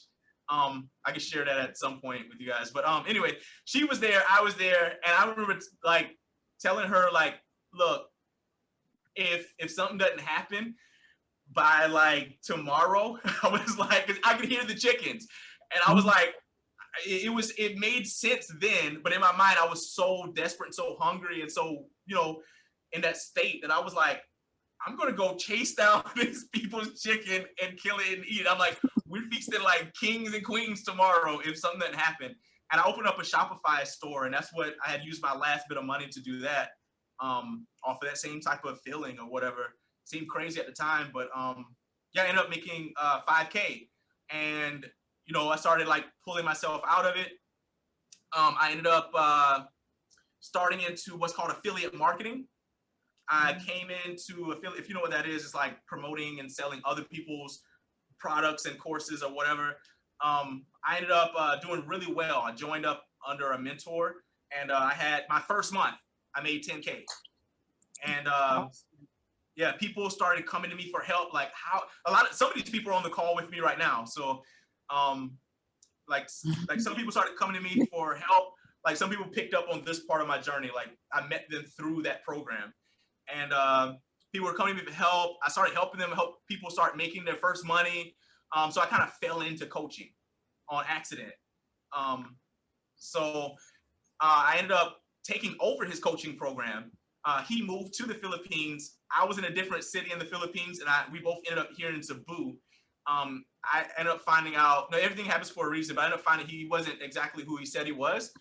And he had a lot of different kind of shady stuff. Once I got behind the curtain, I was like, whoa, we kind of didn't mesh. I went my own way. I became an advisor for Traffic and Funnels. If you ever heard of them, they're a multiple 8-figure company that caters to coaches and consultants. But yeah, the Traffic and Funnels is the name. If you ever want to look them up, that's who it is. So I became an advisor for them. I'm doing what I'm doing now. I was helping people that are looking to get to 6 figures, 7 figures, and 8 figures, find the missing pieces in their business, put together a plan to actually get there, close sales calls and those kind of things. And I remember closing. So I had made 10K in a month. That was like I think I had gotten up to 20K in a month with affiliate marketing before I shifted over into this advisor role. And I remember closing my first $10,000 sale. And I was like, oh my God, like I have a skill. Like, wait a minute. And I realized because they don't give you $10,000 right when you close a $10,000 sale.